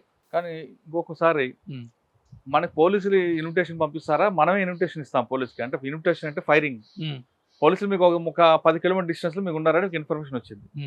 ఓకే, మీరు ఇక్కడ నుంచి పారిపోతారా, లేదు వెల్కమ్ చెప్పడానికి ముందు ఫైరింగ్ మీరు ఓపెన్ చేస్తుంటారా? మంచి ప్రశ్న ఇది. దాంట్లో ఎట్లుంటుందంటే, ఎప్పుడు మావ చెప్పిందైనా మిలిటరీ నిపుణులు చెప్పుడైనా ఏం చెప్తాడంటే, మావ ఒకటే సూత్రం చెప్తాడు, నిన్ను నీ గురించి తెలుసుకో, శత్రువు గురించి తెలుసుకో, 1000 యుద్ధాలైనా 100 యుద్ధాలైనా నువ్వు అపజయం లేకుండా విజయం సాధిస్తావు అంటాడు. అదే సూత్రం ఇక్కడ. ఇప్పుడు పోలీసులు వచ్చిందంటే వాళ్ళు ఎంతమంది ఉన్నారు, అది ఏ ఫోర్సు, అది కోబ్రానా, లోకల్ ఫోర్సా, అది సిఆర్పిఎఫా, ఏదన్నా శత్రువు గురించి తెలుసుకోవాలి. అంటే ముందు ఆ ఫోర్స్ బట్టి మీ యాక్షన్ ఉంటుందా? అట్లా కూడా ఉంటుంది. అందుకే తెలుసుకుంటాం ఆయన బలగాలు ఎంత, పోలీసుల బలగాలు ఎంత, 2 కంపెనీలో ఒక కంపెనీ ఏంది, ఇవన్నీ మీకు ఇన్ఫర్మేషన్ వస్తుంది. సెట్ల ధర వస్తుంది, రన్నర్లు పంపుతారు, ప్రజలు చెప్తా ఉంటారు. దీన్ని బట్టి మన బలం ఎంత, మన సంఖ్య ఎంత, మన తుపాకులు ఎంత, ఇక్కడ మన తూటాలు ఎంత, ఒకరి దగ్గర ఒక 50 తూటాలని అనుకో, ఎన్ని కొట్టగలుగుతాం, మళ్ళీ రిటైల్ ఎన్ని ఉంచాలి, ఇవన్నీ ప్లాన్లో భాగంగా ఎంతసేపు ఉండగలుగుతాం అక్కడ. తూటాలు ఒక్కొక్క దగ్గర 50 ఉన్నాయి, ఒక దగ్గర 10 ఉన్నాయి, ఎంతసేపు కొట్టాలి అక్కడ మనం? ఆ యుద్ధం అది 10 నిమిషాలే, అక్కడ అర్ధ గంటనే. అంటే అనివార్యంగా పెరుగుతుంది చెప్పలేం, అవును, కానీ డిసైడ్ చేయబడుతుంది మన బలం, పోలీసుల బలం. కానీ అది మీరు అదంతా ముందు అంచనా వేస్తారు. కానీ మీ బలం కన్నా పోలీసుల బలం ఎక్కువ ఉంటుంది.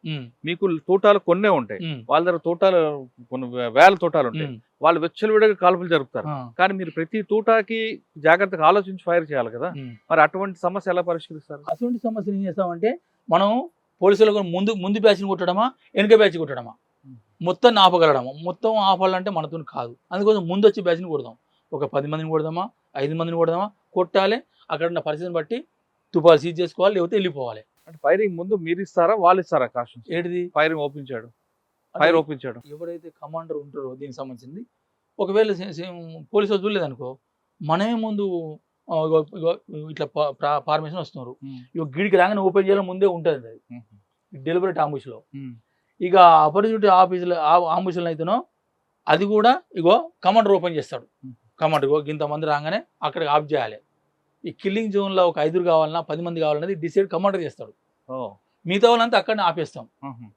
కొన్నిసార్లు హిడ్మాకి అంటే యుద్ధ నీతి పక్కన పెట్టి ఒక పార్టీ వస్తుంది, శత్రువు దగ్గరలోకి వస్తున్నాడు, 5 కిలోమీటర్ దాని దగ్గరలో ఉన్నాడు, మీరేం చేస్తారంటే మీకు తెలుసు ఎదురుగా వస్తున్నాడు, తూర్పు వైపు నుంచి శత్రువు వస్తున్నాడని మీరు తెలిసినా మీరు కావాలని నార్త్ వైపు కొడతారట, పడమర వైపు అంటే శత్రు వైపు కాకుండా శత్రు దృష్టి మరలించడానికి అటువైపు నుంచి ఫైరింగ్ చేస్తారు, నిజమేనా? అయితే అవి కొన్ని ఘటనలు అంటే పోలీసులను డైవర్షన్ చేయడానికి అట్రాక్షన్ డైవర్స్ చేయడానికి అట్లా కూడా ఉపయోగిస్తాం. అటు కూడా అటు కూడా ఉన్నారు. ఎందుకంటే డివైడ్ ఇదే బేసు 2 భాగాలు అవుతారు కదా, అట్లా 2 భాగాలు చేస్తే తక్కువ అవుతారు, అప్పుడు కొట్టవచ్చు అని అటువైపు అందుకు అటు ఉన్నామని కూడా చూపిస్తుంటారా? అట్లా కూడా ఉంటుంది. ఎందుకంటే ఇప్పుడు 100 మంది ఉన్నారు పోలీసులు, అట్లా డైవర్షన్ కోసం వాళ్ళకు కొంతమంది అటు ఎంగేజ్ చేయాలంటే కొంతమంది అటు కూడా ఫైరింగ్ చేస్తారు. ఖాళీ తెలుసు మీకు ఎవరు ఉండరని. అంటే ఈ కొంతమందిని పోలీసు బలగాలను కొంతమంది డివైడ్ చేయాలంటే అట్లా కూడా చేసి మెయిన్ ఎంతమంది మనం కొట్టాలనుకుంటే అంతమంది కొట్టడం జరుగుతుంది. మీరు ఇప్పుడు ఫైరింగ్ గురించి చెప్తున్నారు, ఆంబుష్ గురించి అంటారు. అంటే అప్పుడు ఒక మైనింగ్ ప్రూఫ్ వెహికల్ కూడా బ్లాస్ట్ అయింది. అది ఎలా జరిగి ఉండొచ్చు? ప్లాన్లో భాగంగా జరిగిందా? అంటే మీరు చేశారనట్లేదు, మీకు వచ్చే సమాచారం ప్రకారం. మాకు వచ్చే సంవత్సరం చూసి చేసినాం, ప్లానింగే. అంటే అది మైనింగ్ ప్రూఫ్ వెహికల్ కదా, అది వెళ్తుంది అనుకున్నారు ముందు, లేదా అన్ఎక్స్పెక్టెడ్ వచ్చి పడిపోయింది? అది లేదే, ఊకే పోయేది, ఆ రోడ్డు మీద ఊకే తిరిగింది. చుట్టూ రోడ్కు అదు సైడ్ మొత్తం పోర్స్ ఉండేది, ఇది మధ్యలో తిరిగేది. అచ్చుడు పోవుడు పొద్దంతా పెట్రోలింగ్ పోయిన పోలీసు వాళ్ళకు బిజాపూర్ మైన్పూర్ గాడిలో కూర్చోబెట్టి బిజాపూర్ తీసుకుపోయేది. అది ఎన్నో రోజుని చూసినాం, చూసి చేసింది. అయితే అదేంటి ఏంటంటే ఈ మైన్స్ పేల్చిన తర్వాత అప్పుడు ఫస్ట్ ఏంటంటే ఇది జీవి కదా, ఎంత వెళ్తుంది అంత అవగాహన లేకుండే ఉన్నది. రసాయన శాస్త్రంలో ఎంత పెట్టాలని అంత ఉన్నది, కానీ ఏమో మిస్ అయితే ఎట్లా అని చెప్పి 15 కిలో 20 కిలో 30 కిలో పెట్టేది. పెట్టేటప్పుడు అందులో 6-7 పోలీసు వాళ్ళు జీబు అంటే అది తునకలే తుపాలు దొరకపోయేది. ఫస్ట్ చేసిన వాళ్ళు 90 కంటే ముందు చేసిన వాళ్ళు అది ఎగిరిపోయింది. అసలు తర్వాత సమీక్ష, అరే వాళ్ళు తుక్కు చంపుడైంది, ఈ జిల్టిని ఇంత పెట్టుడైంది, అసలు తుపాకులే దొరకలేవు అని చెప్పి దాంట్లో మొత్తం ఎంత సరిపోద్ది అని చెప్పినప్పుడు జీబుకి అయితే ఒక 7 నుంచి 8 కిలోలు సరిపోద్ది, బస్సుకి అయితే ఒక 6 కిలోలు సరిపోద్ది, మెటడోర్కి అయితే ఇంకో 10 కిలో 12 కిలోలు సరిపోద్ది. ఇట్లా నిర్ణయించిన తర్వాత ఈ మైన్ ప్రూఫ్ గాడిది ఎట్లా ఇది అప్పటికి వచ్చిందా మైనింగ్ ప్రూఫ్ గార్డ్? ఇవన్నీ సమీక్ష అయిపోయినాక ఈ మైన్ ప్రూఫ్ గాడి కొత్తది, అందరికి కొత్తది. అప్పుడుగా ఇది ఎంత పెట్టాలి, అసలు మైన్ పెడితేనే లేవదట ఇది, దీనికి ఎంత పెట్టాలి ఏం కథ అన్నప్పుడు ఇక అప్పుడు ఆ బర్జనలు పడి అప్పుడు పడి ఇక అప్పుడున్న సిచ్యువేషన్లో లేదు దీనికి ఎక్కువనే పెట్టాలి, ఎంతైనా మంచిదని చెప్పి అప్పుడు ఇటో 40 కిలోలు ఇటో 40 కిలోలు 80 కిలోలు పెట్టడం జరిగింది. పెడితేనే అది లేచింది. ఇక అప్పుడు వెళ్ళిపోయింది. ఈ మైన్ ప్రూఫ్ కూడా దీనికి 80 లేకపోతే 70 60 ఇది పెడితే 80 కేజీలు పెట్టాలని ఎవరు చెప్పారు పార్టీలో?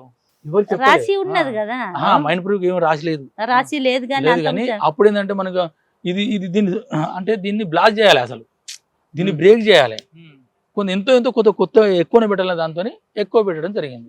ప్రజలలో భయాందోళన ఉన్నది కదా, మైన్ ప్రూఫ్ అంటే అబ్బో అని ఉన్నది. అది తూటాలు దిగది, మైన్కి పేలిపోదు కాబట్టి మా మీద కొత్త ఉన్నది కాబట్టి అట్లా ప్రాక్టీస్ అన్న ప్రాక్టీస్నే అది డెవలప్ అయితేనే ఉన్నది. అది అంతే. మరి ఇదంతా మెటీరియల్ ఎక్కడి నుంచి వస్తుందో? ఏది జంక్షన్ 6 ఇవన్నీ ఇది దాచుకునే సమస్య ఏమి ఉండదు. ఇది ఏంటంటే తుపాకులు అంటే మనం పోలీసుల దగ్గర తీసుకుంటాం. ఒకటే మనకు అక్కడ పార్టీలో ఉన్నది, అది ఎట్లా వస్తుందని ఇప్పుడు కొందరు రకరకాలు చెప్తున్నాం.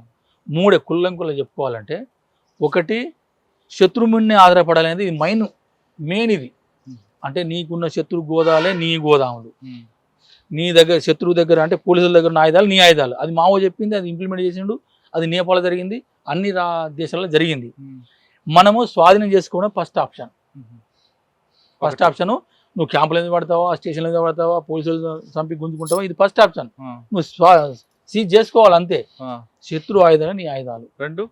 రెండోది తయారు చేసుకోవడం. ఎట్లా తయారు చేసుకో నువ్వు 12 బోరా లేకపోతే తపంచలా లేదా గన్ పౌడర్ నూరుతావా, ఇంకా ఎక్స్ప్లోజివ్ ఇంకా తయారు చేస్తావా, ఇవన్నీ తయారీలో భాగంగా నువ్వు తయారు చేసుకోవడం. మూడోది కొనుక్కోవడం. ఎక్కడ దొరుకుతాయి మనకి? ఎక్కడ దొరుకుతాయి అంటే రకరకాల ఇప్పుడు బీహార్లో దొరుకుతాయి అంటారు, ఇంకెక్కడ జార్ఖండ్లో దొరుకుతాయి అంటారు. ఇవన్నీ నాటు చూపగల కదా మీకు దొరికే, మీ దగ్గర ఉన్నవన్నీ కూడా AK-47లు చాలా LPGలు ఉన్నాయి. నేను ఒక 20 సంవత్సరాలు నేను పనిచేసిన అన్న. అది ఫస్ట్లో ఏంటంటే ఫస్ట్లో ఉన్న AK-47లు ఫస్టులు కొనరాట. ఇప్పుడు మనం తుపాలు కొనలేదు, ఎక్కడ కొన మాకు డీకే మాత్రం అయితే కొన్ని అయితే కాదు, అన్నీ కొన్ని తయారు చేసుకున్నాయి.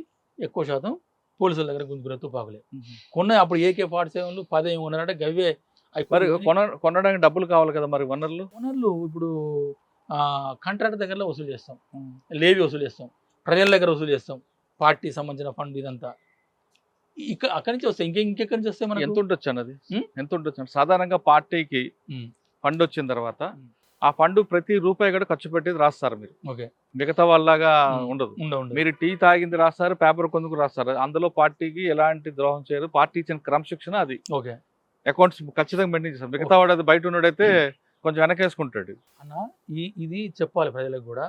ఇప్పుడు చాలా మందికి ఎట్లున్నదంటే నక్షత్రాల దగ్గర ఫుల్ బంగారం ఉన్నది, డబ్బు ఉన్నది అనేది ఇది బాగా ప్రచారం అయిపోయింది.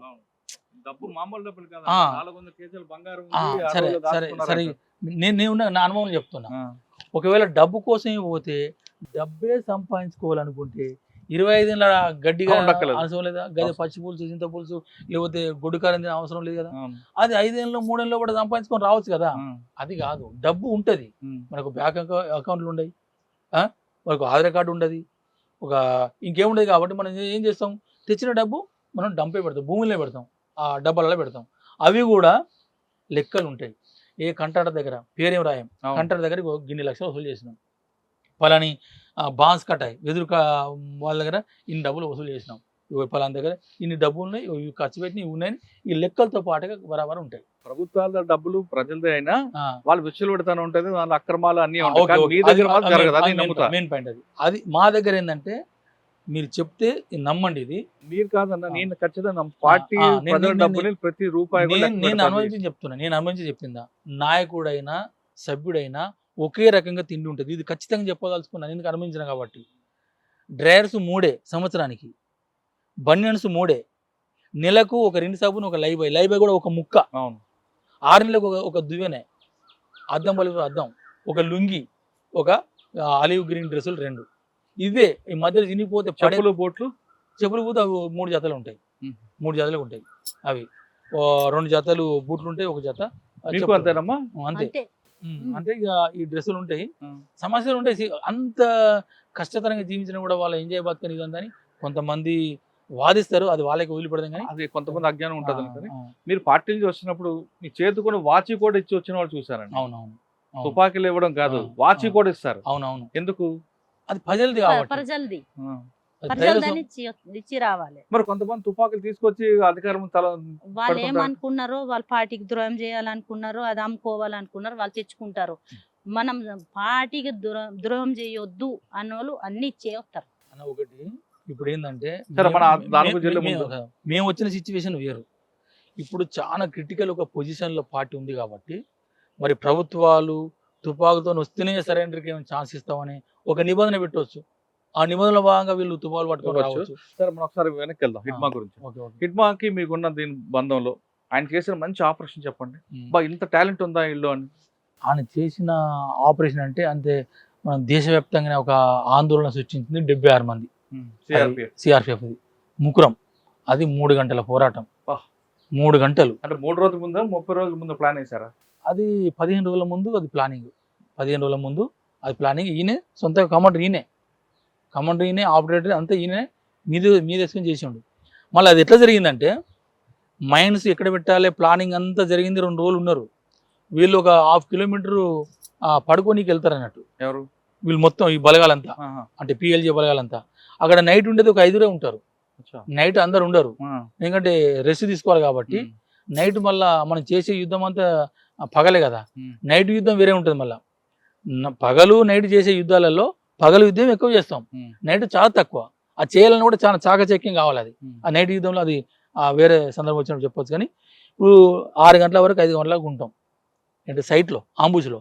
తర్వాత ఒక 5 నుంచి వెళ్ళిపోయి వీళ్ళకి అన్నం నీళ్ళంతా సెటిల్ చేసి వెళ్ళిపోతాం. తెల్లారగట్ల 4 గంటలకు 5 గంటలకు పోలీసు బలగాలు మొత్తం ఈ వీళ్ళు ఎట్లా సెట్ చేసారో, అంటే ఆంబుష్ సెట్ చేసిన దాంట్లోకి వెళ్ళిపోతారు. వెళ్ళిపోతా అంటే ఇడుమాలు లేడాడ, వేరే 1/2 కిలోమీటర్ దూరంలో నీళ్ళ రేవు ఉంటుంది కదా, అక్కడ ఉన్నారు. ఈ ఉన్న 5 ఏం చేయాలి? పోలీసులు వెళ్ళిపోతారు, చాలా మంది ఉన్నారు, మరి ఏం చేయాలని చెప్పి ఇడుమాలకి ఫోన్ చేసిండు. అంటే ఫోన్ అంటే సెట్లో చెప్పారు. ఆ సెట్ మరి పోలీసులు ట్రాక్ చేయరా? కొన్ని ట్రాక్ అయితే కొన్ని కావు, వేరే వేరే నంబర్లు ఉంటాయి కదా, ఆహా. కొన్ని నంబర్లు ఉంటాయి, కొన్ని డైరెక్ట్ ఆ. ఆ విషయం చెప్పారు కదా, ఉమ్. టెక్నికల్ విషయం చెప్తారు. ఇప్పుడు పోలీసులు వచ్చిన చెప్పారు కదా, ఉమ్. అక్కడ ఉన్న లోకల్ ఏంటంటే రైతులు పోతానంటారు, లేకపోతే బస్తాలు పోతాయి అంటారు, లేకపోతే ఒక అగ్గిపెట్టే లేకుంటే అయిపోయింది, అగ్గిపెట్టెల నాకు 4 పుల్లనే అంటాడు, ఏవో సిచ్యువేషన్ కోడ్. చెప్తా అంటాడు. ఏదో కోడ్ ఉంటుంది. ఏదో కోడ్ ఉంటుంది, ఆ కోడ్ని చెప్తారు, ఆ కోడ్లు అర్థం చేసడానికి అంతలో అయిపోతూనే ఉంటా అంటారు, ఈ కోడ్ని చెప్తా అంటారు. ఇప్పుడు పోలీసులు వచ్చిన అనుకో, సిఆర్పిఎఫ్ సిగరెట్, ఉమ్. మామూలు పోలీసులకి బీడి, ఇంకోటి అగ్గిపెట్టే, ఇంకోటి ఆకు, ఇంకోటి అల్లం, ఏదో ఒకటి సిగ్నల్ ఉంటుంది, ఆ సిగ్నలే పాటిస్తాం. సిగ్నల్ ఇచ్చేసారు. అప్పుడు ఇడుమాలు ఏం చేసిండు, అదే ఇడుమాకున్న ఆ తెలివి, ఆ ధైర్యం, ఆ టాక్టిక్స్ ఉపయోగించడం ఇక్కడనే ఆయన డెవలప్ అయిందంతా. ఇది లేకపోతే ఏ కమాండర్ కూడా ఫెయిల్ అయిపోతాడు. 10 ఏళ్ళ నుండి 20 ఏళ్ళ నుండి నువ్వు 100 కొద్ది పుస్తకాలు చదువు, అది కాదు. ఉమ్. ఆయన పెద్ద ఆ పుస్తకాలను చదివి రాలేదు. ఉమ్. ఆయన ఉమ్. ఆచరణ లోపట అనుభవం లోపట రాటు తేలిన ఒక మిలిటరీ కమాండర్. ఆయన ఉమ్. ఏం చేసిండు, చలో ఉన్న కాడికే ఫైరింగ్ చేయని చెప్పేసిండు, వీళ్ళు ఉన్న వాళ్ళు ఫైరింగ్ చేశారు. ఫైరింగ్ ఏం చెప్తాడు కోడ్? ఉమ్? ఫైరింగ్ చేయమని కోడ్ ఏం చెప్తాడు? ఏదైనా చెప్పవచ్చు, ఆహా. ఏదైనా టమాటా తొక్కు అంటాడా, లేకపోతే ఆపిల్ గొయ్యి అంటాడా, ఏదో ఉంటా అంటది, ఆ. అంతే. సుక్కం చూడు అంటాడా, ఏదో ఒక కోడ్ ఉంటుంది. అన్ని కోడ్సే. ఆహా. ఇటువంటి నువ్వు ఫైరింగ్ చేయని అట్లా ఏం చెప్పాడు, అన్నిటి కోడ్స్ ఉంటాయి. ఉమ్. నేను గాయాలైనా కోర్సే ఉంటుంది, నేను చనిపోయినా కోర్సే ఉంటుంది, నాకు తూటాలు అయిపోయినా కోర్సే ఉంటుంది, తూటాలు కావాలన్నా కోడ్ భాషలో ఫైరింగ్ చేయమన్నాడు. ఆ, ఫైరింగ్ స్టార్ట్ స్టార్ట్ అయిపోయింది. మీరు ఉన్నారు అప్పుడు? మేమేమి లేవు, లేవు. వాళ్ళు వేరే, అది ఆ. అది బెటాలియన్, మిగతా BN వాళ్ళే. కంపెనీలు BN. 300 మంది ఉన్నారు. మెజార్టీ బిఎన్ వాళ్ళు, ఇక మిలిషియా వాళ్ళు వీళ్ళు 300-400 మంది ఉన్నారు. ఫైర్ ఓపెన్ చేశాడు. ఫైర్ ఓపెన్ చేశారు, పోలీసులు ఆపారు, ఫైరింగ్ జరుగుతుంది భీకరంగా. ఆ. అసలు అప్పుడు ఇడమాలు తన బలగాలు పట్టుకొని ఎక్కడైతే వీళ్ళు కవర్ చేసుకోవాలనుకున్నారో వచ్చి కవర్ చేసుకొని కొడుతూ కొడుతూ కొడుతూ కొడుతూ కొడుతూ అట్లా 3 గంటల ఫైరింగ్. 3 గంటల ఫైరింగ్లో 76 మంది చనిపోయారు, వీళ్ళు ఒక 12 మంది వీళ్ళు చనిపోయారు, 8 మంది గాయపడ్డారు. ఉమ్. ఈ 8 మంది గాయపడ్డా అంటే పిఎల్ చేయాలి అంటే మావోయిస్టు నక్సలైట్ల వాళ్ళు 8 మంది గాయపడ్డారు, 12 మంది చనిపోయారు. వీళ్ళని ప్రజలంతా వచ్చి మంచాలు తీసుకొని వచ్చి వాళ్ళ కోసం చూస్తున్నారు వెనుక ఉండి, వీళ్ళు గుంజుకొని పోతా అంటే ప్రజలంతా మంచాల మోసిపోయారు. ఎక్కడి నుంచి వస్తుంది వాళ్ళకి ధైర్యం? ఇడుమాలంటే బియ్యం అంటేనే వాళ్ళకి గుండెకాయ.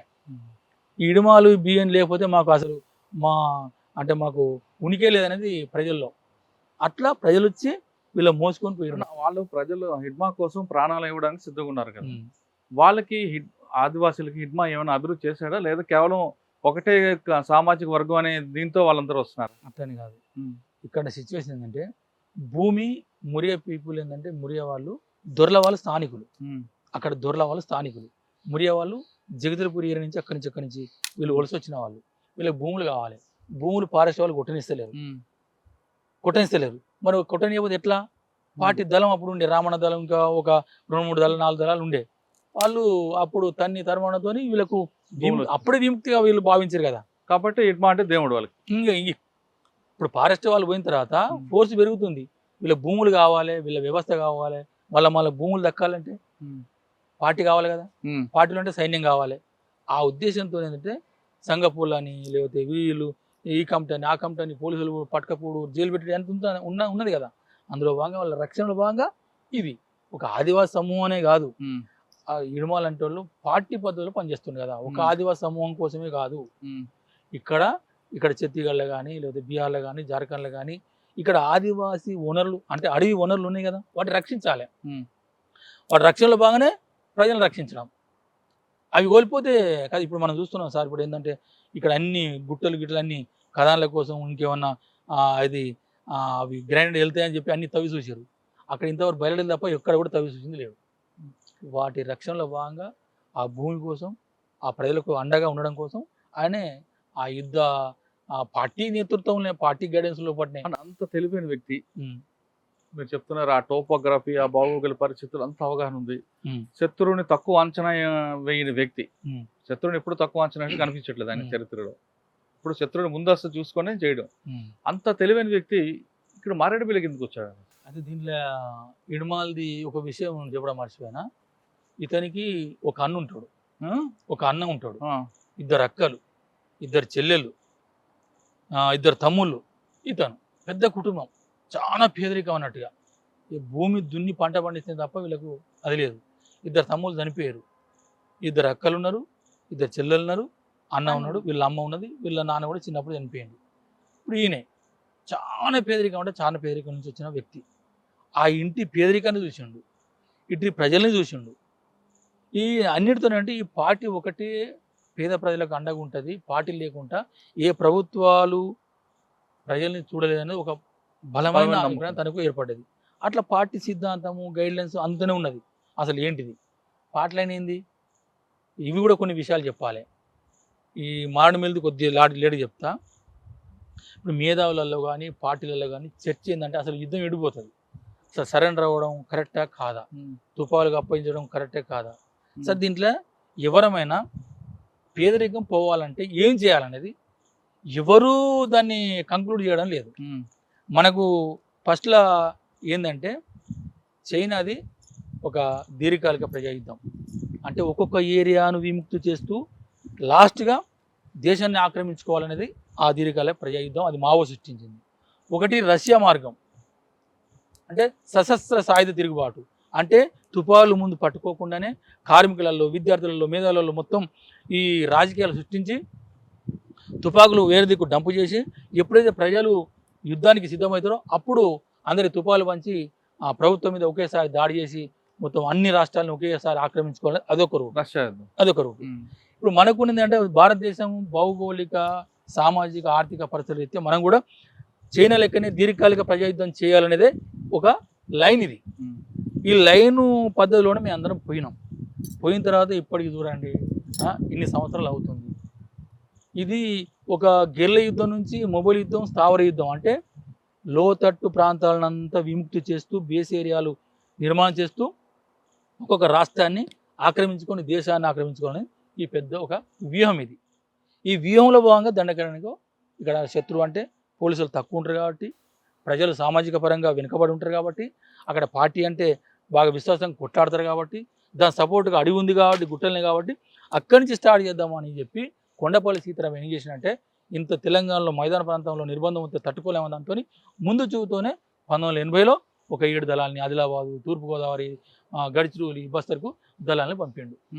అది ఇప్పటి వరకు డెవలప్ అయింది. అది ఇంకా దీంట్లో ఏంటంటే ఇప్పుడు యుద్ధం తీవ్రతమైన తర్వాత ఈ లైన్ కరెక్ట్ కాదు, ఇది కరెక్ట్ కాదు వాదించడమే తప్ప మరి ఏది కరెక్ట్.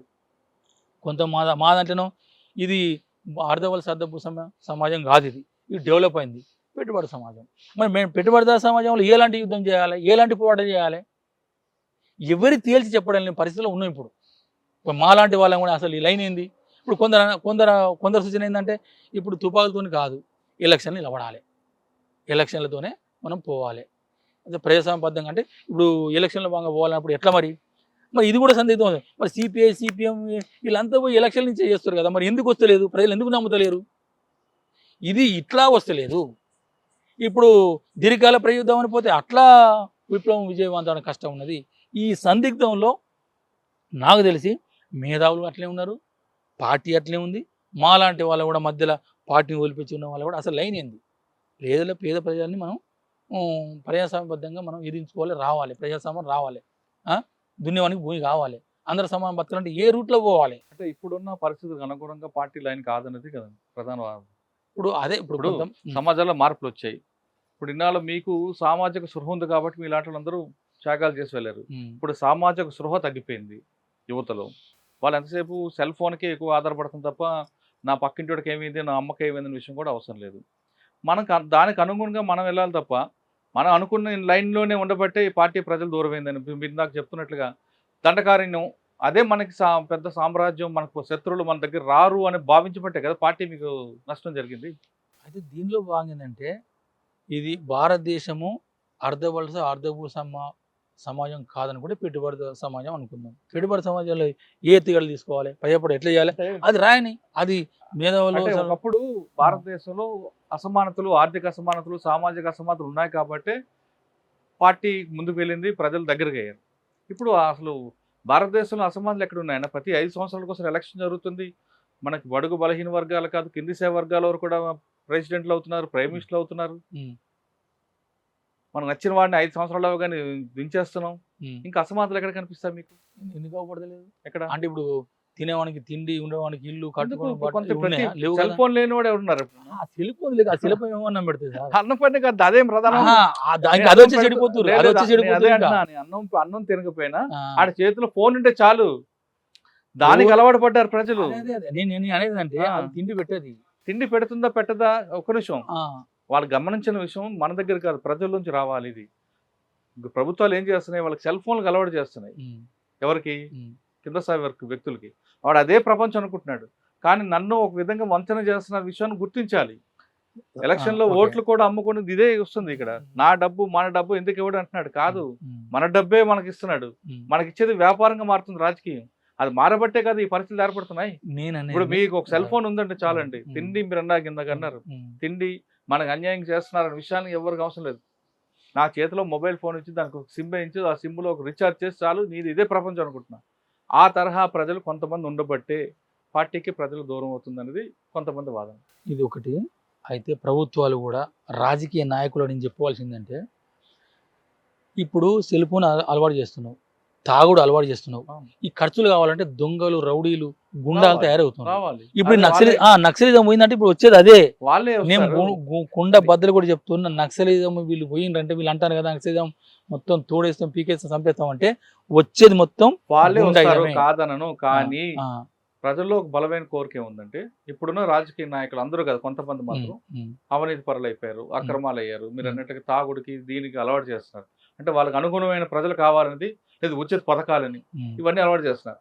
ప్రజలు ఏమనుకుంటున్నారు, మీలాంటి త్యాగాలు చేసిన వాళ్ళు వచ్చి చిన్న చిన్న అంటే మరీ పార్లమెంట్ తరహా కాకపోయినా కింద గ్రామీణ స్థాయిలో నిలబడితే ఎలక్షన్లో ఖచ్చితంగా మిమ్మల్ని గెలిపించడానికి సిద్ధంగా ఉన్నారు. మీరు చేసేది సాయుధ పోరాటం చేసి మీరు చేసిన త్యాగాలు వృధాయి మీకు రక్త సంబంధులందరినీ దూరం పెట్టి బాధ పెట్టే కన్నా మీరు ప్రజాస్వామ్యంలోకి వచ్చి, అంటే మీరు కాదు ఇప్పుడు ఎవరైతే ఉన్నారో అందరూ కూడా మీలాంటి వాళ్ళందరూ త్యాగాలు చేసే వాళ్ళందరూ కూడా ఒక కమిట్మెంట్ ఉంటారు. మీలాంటి వాళ్ళు ప్రజల డబ్బు అంటే అది మన డబ్బు కాదు అని భావించే వాళ్ళు మీరు, ప్రజల డబ్బు అంటే నా డబ్బు అని భావించే వాళ్ళు రాజకీయ నాయకులు.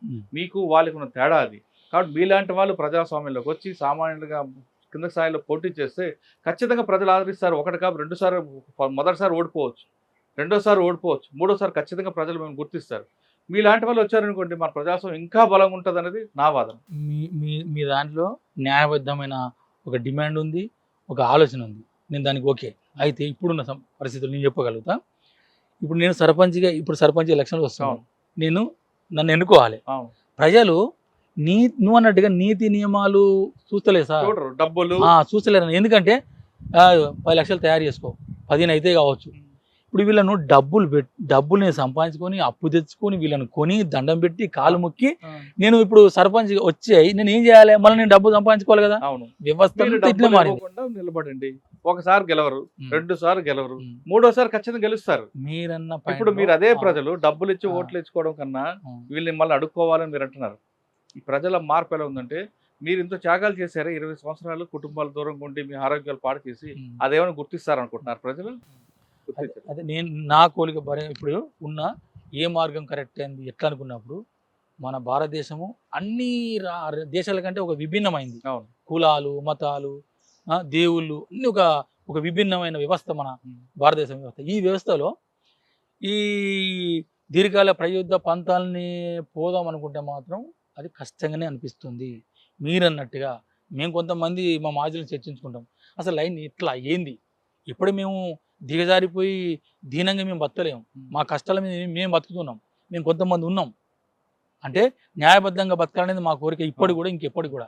మేము అక్రమాలకు దందాలకు మేము అది మీకు రమ్మన రాదు, అందులోంచి వచ్చారు కాబట్టి. సార్ ఇప్పుడు ఒకటి ఏంటంటే మేము అనుకుంది ఏంటంటే, ఇందులో కమ్యూనిస్ట్ పార్టీలు ఉన్నాయి కదా సార్, కమ్యూనిస్ట్ పార్టీలు చాలానే ఉన్నాయి.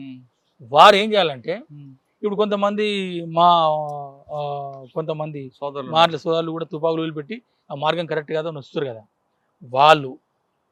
వీళ్ళు ఎవరైతే ఉన్నారో ఒక పార్టీని కొత్త పార్టీగా సృష్టించి కొత్త పార్టీగా పెట్టి దానికి ఒక ఎజెండా, దానికి ఒక ప్రణాళిక, అన్ని నియమాలు చేసి నిస్వార్థ పరులనే మొదటిసారి ఓడిపో. నేను ఎలా అంటున్నా, మరి మేమేం చేయాలంటే, మేము మా స్వార్థపూరిత ప్రజలన్నీ వదులుకోవాలి ఇలా పనిచేయాలంటే.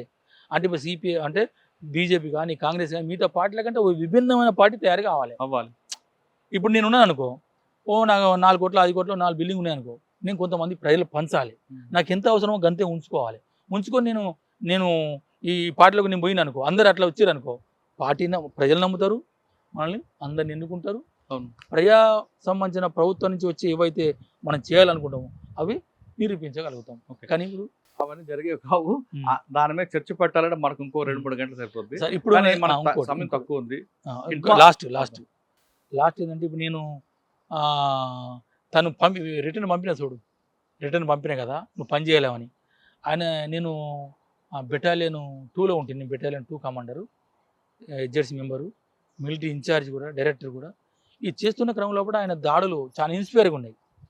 ప్రపంచకైనా దేశానికైనా మన పార్టీలైనా చాలా ఇన్స్పైర్ దాడులు చేసిండు అన్నట్టు. అప్పుడు నేను ఒక లెటర్ రాసిన తనకు, ఏంటంటే కామ్రేడ్ హిడ్మా, నేను ఒకప్పుడు నిన్ను చిన్న చూపు అంటే నీ అనారోగ్య పరిస్థితులు అయితే నేను చేయలేవని నేను వెనక్కి పంపిన, అది తప్పని నిరూపైంది. ఇది నా ఆత్మ విమర్శ నేను చేసుకుంటున్నా, అది నా తప్పు, నీకు ఎంత బాధించిందో ఎంత బాధ పెట్టిందో అని ఒక లెటర్ రాసిన. లెటర్తో తను సంతృప్తి చెంది అర్జున్ దాదా ఇప్పుడు గ్రహించిండు నా పోరాటాన్ని కానీ నా సామర్థ్యం గ్రహించని అని మళ్ళీ ఒకసారి నాకు కలిసినప్పుడు చెప్పిండు. అర్జున్ దాదా జిందాబాద్ అన్నాడా?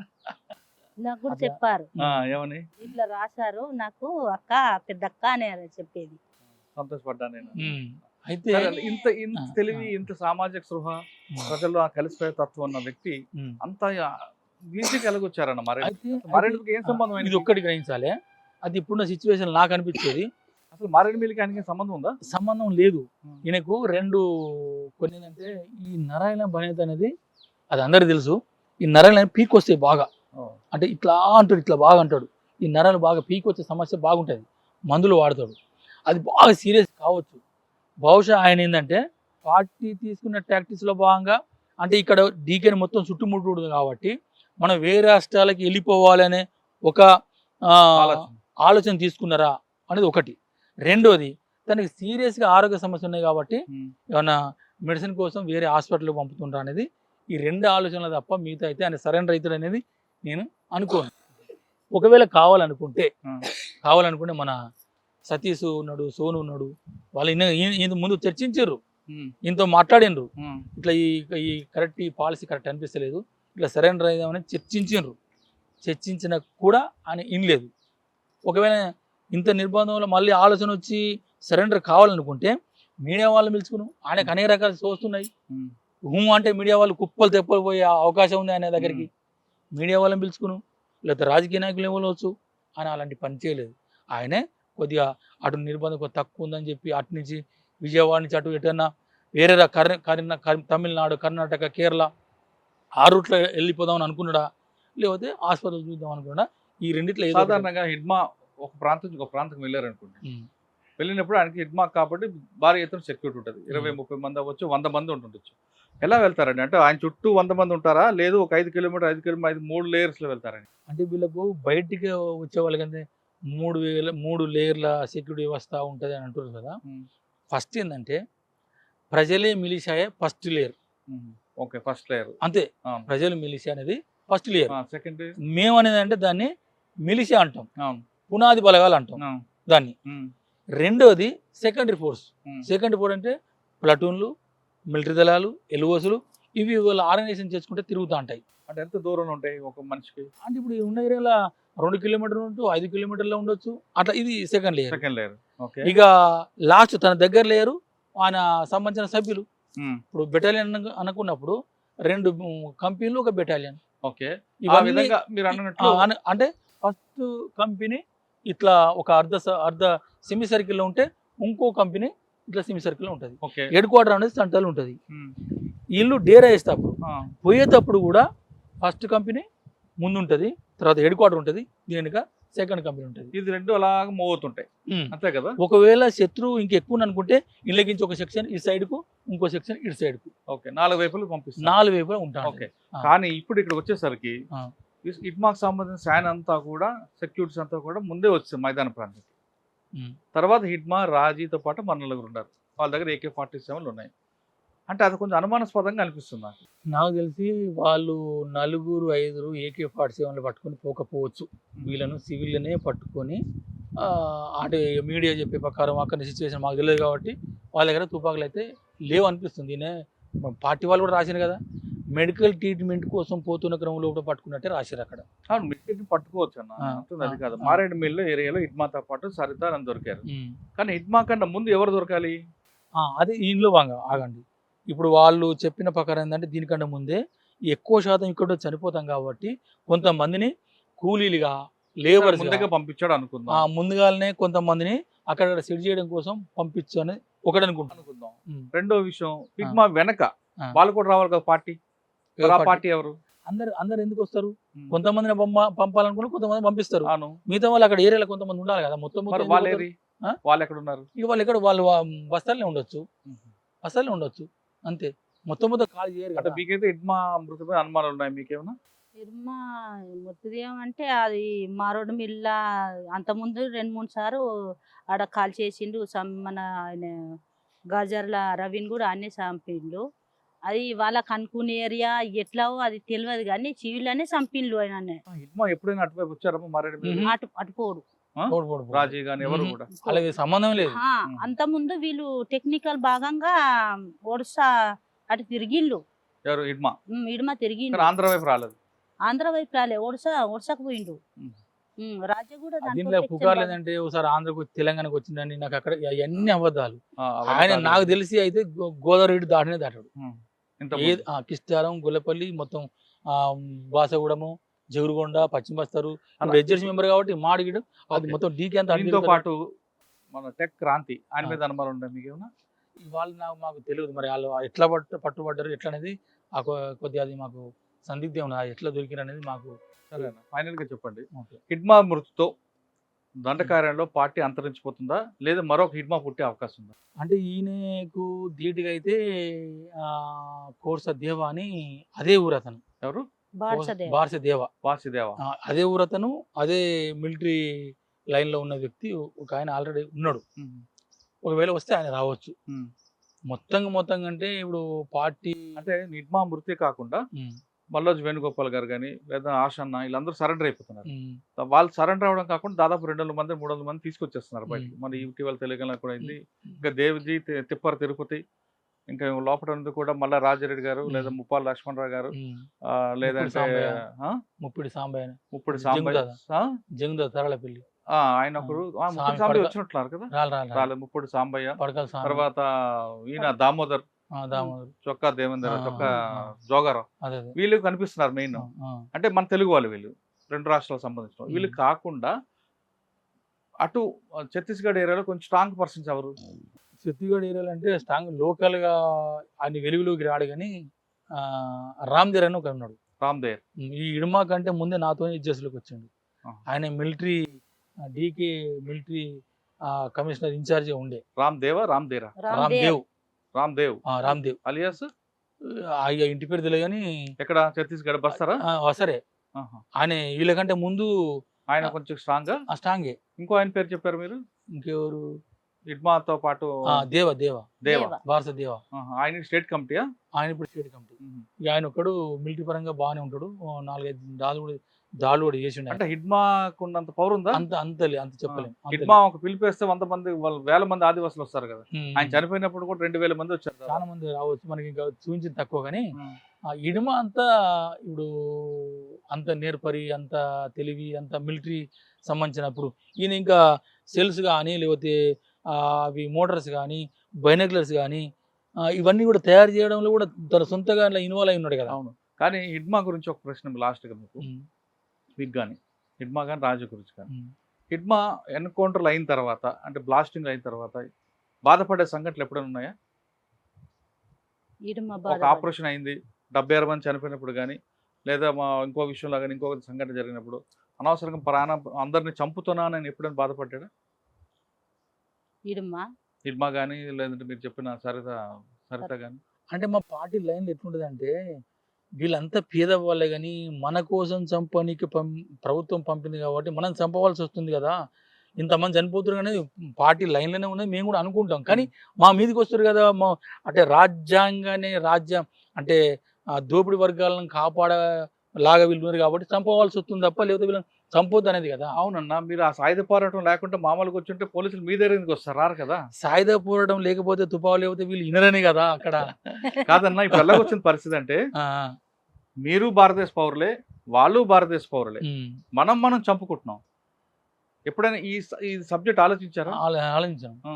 అది పాటలనే ఉండే, గద్దెరే రాస్తూనే ఉండే, పోలీసులు పేదోళ్ళే, మనం కూడా పేదోళ్ళమే, మనం చనిపోతున్నాం అసలు అంటే, మన దేశం మీద పోరాటం చేస్తున్న వ్యక్తులను పక్కన పెట్టి ఉమ్. మన మీద మనమే పోరాటం చేసి చంపుకుంటున్నాం. అది చర్చ ఉంటది ఆ. కానీ గత్యంతరం లేదు కదా. ఏం చేయడం అనేది. ఇప్పుడు దోపిడీ వర్గాల రాజకీయాలు వినరు. వాళ్ళకు వాళ్ళ పోలీసులను వాడుకొని మన మీద పంపిస్తారు. మనం ఇప్పుడు ఈ దోపిడీ కంట్రోల్ చేయాలంటే ఈ అంటే రాజ్యం మన కన్ను మనమే పొడుచుకుంటాం అంటారా? ఇప్పుడు వాళ్ళు అడ్డం వస్తున్న దాంతోనే చంపుతున్నాం తప్ప వాళ్ళని చంపాలని టార్గెట్ కానే కాదని పార్టీ అవగాహన అంతే, మాది కూడా అవగాహన. సరే, ఎప్పుడైనా పార్టీలో ఉమ్. మన దేశం మీద పక్కన ఉన్న దేశాలు దాడులు చేస్తుంటాయి, ఉమ్. మన మనుషులను చంపేస్తుంటాయి కాశ్మీర్ ఆ ప్రాంతంలో. ఉమ్. అరే, మన మనుషులకి పక్క దేశం చంపడం ఏంటి? వాళ్ళ మీద మనం కసి తీర్చుకుందాం, వాళ్ళ మీద పక్క పెట్టుకుందాం అని ఎప్పుడైనా చర్చ వచ్చిందా? వస్తుంది వచ్చింది ఎప్పుడైనా? వస్తుంది. దాని నిరసనంగా మీటింగ్స్ అన్ని మరి చేసేదే దానికి కదా. దానికి ఏంటి చర్చ వస్తే కాదు కదా, దానికి యాక్షన్ ఏముంది? అంటే మరి మనం ఏంటంటే అక్కడ దేశాల మీద మన దేశం కూడా పెత్తనం చెలాయించొద్దు. ఇప్పుడు అక్కడ పీపుల్ ఉన్నారు అనుకో, ఇప్పుడు జమ్మూ కాశ్మీర్ సంబంధించింది, అక్కడ వాళ్ళ లక్ష్యం ఏంది అసలు? వాళ్ళు దీనికోసం కొట్లాడుతారు, ఉన్నోని కోసం కొట్లాడుతున్నా, పేదల కోసం కొట్లాడుతున్నా. దాన్ని బట్టి అందరినీ వ్యతిరేకించము. ఒక పేదల కోసం కొట్లాడే కొన్ని సెక్షన్స్ వర్గాలంటే వాటికి సపోర్ట్ చేస్తాం పార్టీ. కానీ ఎప్పుడైనా మరి పాకిస్తాన్ సపోర్ట్ చేస్తారా, భారతదేశం లేదు అట్లా లేదు, పాకిస్తాన్ సపోర్ట్ చేసేది లేదు, అట్లనే ఉండేది. మన దేశం మనం సపోర్ట్ చేస్తారా? అంతే. అంటే ఆ విషయంలో భారతదేశం సపోర్ట్. అది కూడా ఉంది. ఒకవేళ ప్రపంచ దేశాలే భారతదేశం పడితే మనము ప్రజలు మన పోలీసు వ్యవస్థతో మొత్తం తిరగవలసి ఉంటుంది అనేది ఉన్నది. తిరుగుబాటు చేయాలని ఆ, ఉన్నది. ఉంది. ఆ సాయి రావాలి. ఉంది ఉంది. అబ్బో, అట్లని కాదు. వేరే దేశపోడు మన దేశంలో యుద్ధానికి వచ్చినప్పుడు మన పోలీసుల పాటుగా మన ప్రజల్ని మనం కూడా అలా ఇన్వాల్వ్ అయి కొట్లాడాలి. సూపర్. అది ఉంది, ఆ పార్టీ లైన్ లోనే ఉంది అది. ఇంకొక ప్రశ్న అన్నారు, ఇది అంటే కొంచెం ఇబ్బందికర ప్రశ్న అవ్వచ్చు, ఉమ్. కానీ సామాన్యుడికి ఎక్కువగా కనెక్ట్ అయ్యే ప్రశ్న ఇది. చాలా మంది అడుగుతుంటారు నాకు, ఇంతమంది మాజీలు ఇంటర్వ్యూ చేస్తుంటారు కదా, ఈ ప్రశ్న అడగండి అంటుంటారు. ఆ ప్రశ్న ఏంటంటే, పార్టీలో ఉన్న వాళ్ళు అగ్రవర్ణాలు 2%, 3%, అప్పటి నుంచి ఇప్పుడు నుంచి కాదు, ఇప్పుడంటే ఎవరు లేరు అనుకోండి, కానీ ఎక్కువ శాతం దళితులు. ఓకే, దళితులు బిడ్డైన మన బాబాసాహెబ్ అంబేద్కర్ గారి గురించి, ఆయన రాసిన రాజ్యాంగం గురించి వీళ్ళు ఎందుకు చర్చించరు, వీళ్ళకి ఎందుకు ఆయన దూరం అని అడుగుతుంటారు. అడగండి అని అడుగుతుంటారు. అంబేద్కర్ గురించి. అంబేద్కర్ గారు కదా మా అందరికి, దళితులకి మనందరికీ ఆయన ఆధారం, గురువు అంతే. మన రాజ్యాంగం రాసింది ఆయన. ఆయన దళితుడి బిడ్డ. ఆయన ఎన్నో అవమానాలు ఎదుర్కొని ఆ స్థాయికి వచ్చారు. అటువంటి ఆయనని పార్టీలో ఉన్న దళిత సభ్యులు ఎందుకు గౌరవించరు, ఆయన రాసిన రాజ్యాంగాన్ని ఎందుకు దాని మీద ప్రమాణం చేయరు అన్నది అడుగుతుంటారు. అడగమని అడుగుతున్నారు.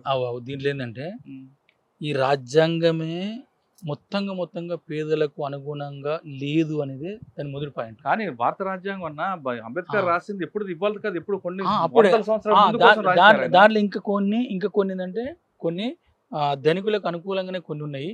అయితే మార్క్స్ కంటే ఉన్నతంగా లేదు. మార్క్స్ చెప్పిన సిద్ధాంతం ఏదైతే ఉన్నదో అదనం విలువ అనేది అంబేద్కర్ గారన్నా మార్క్సిస్ట్ సిద్ధాంతం గొప్పదంటారు మీరు. గొప్పదనే పార్టీ లైన్. కానీ ఎప్పుడైనా మీరు రాజ్యాంగం చదివారా?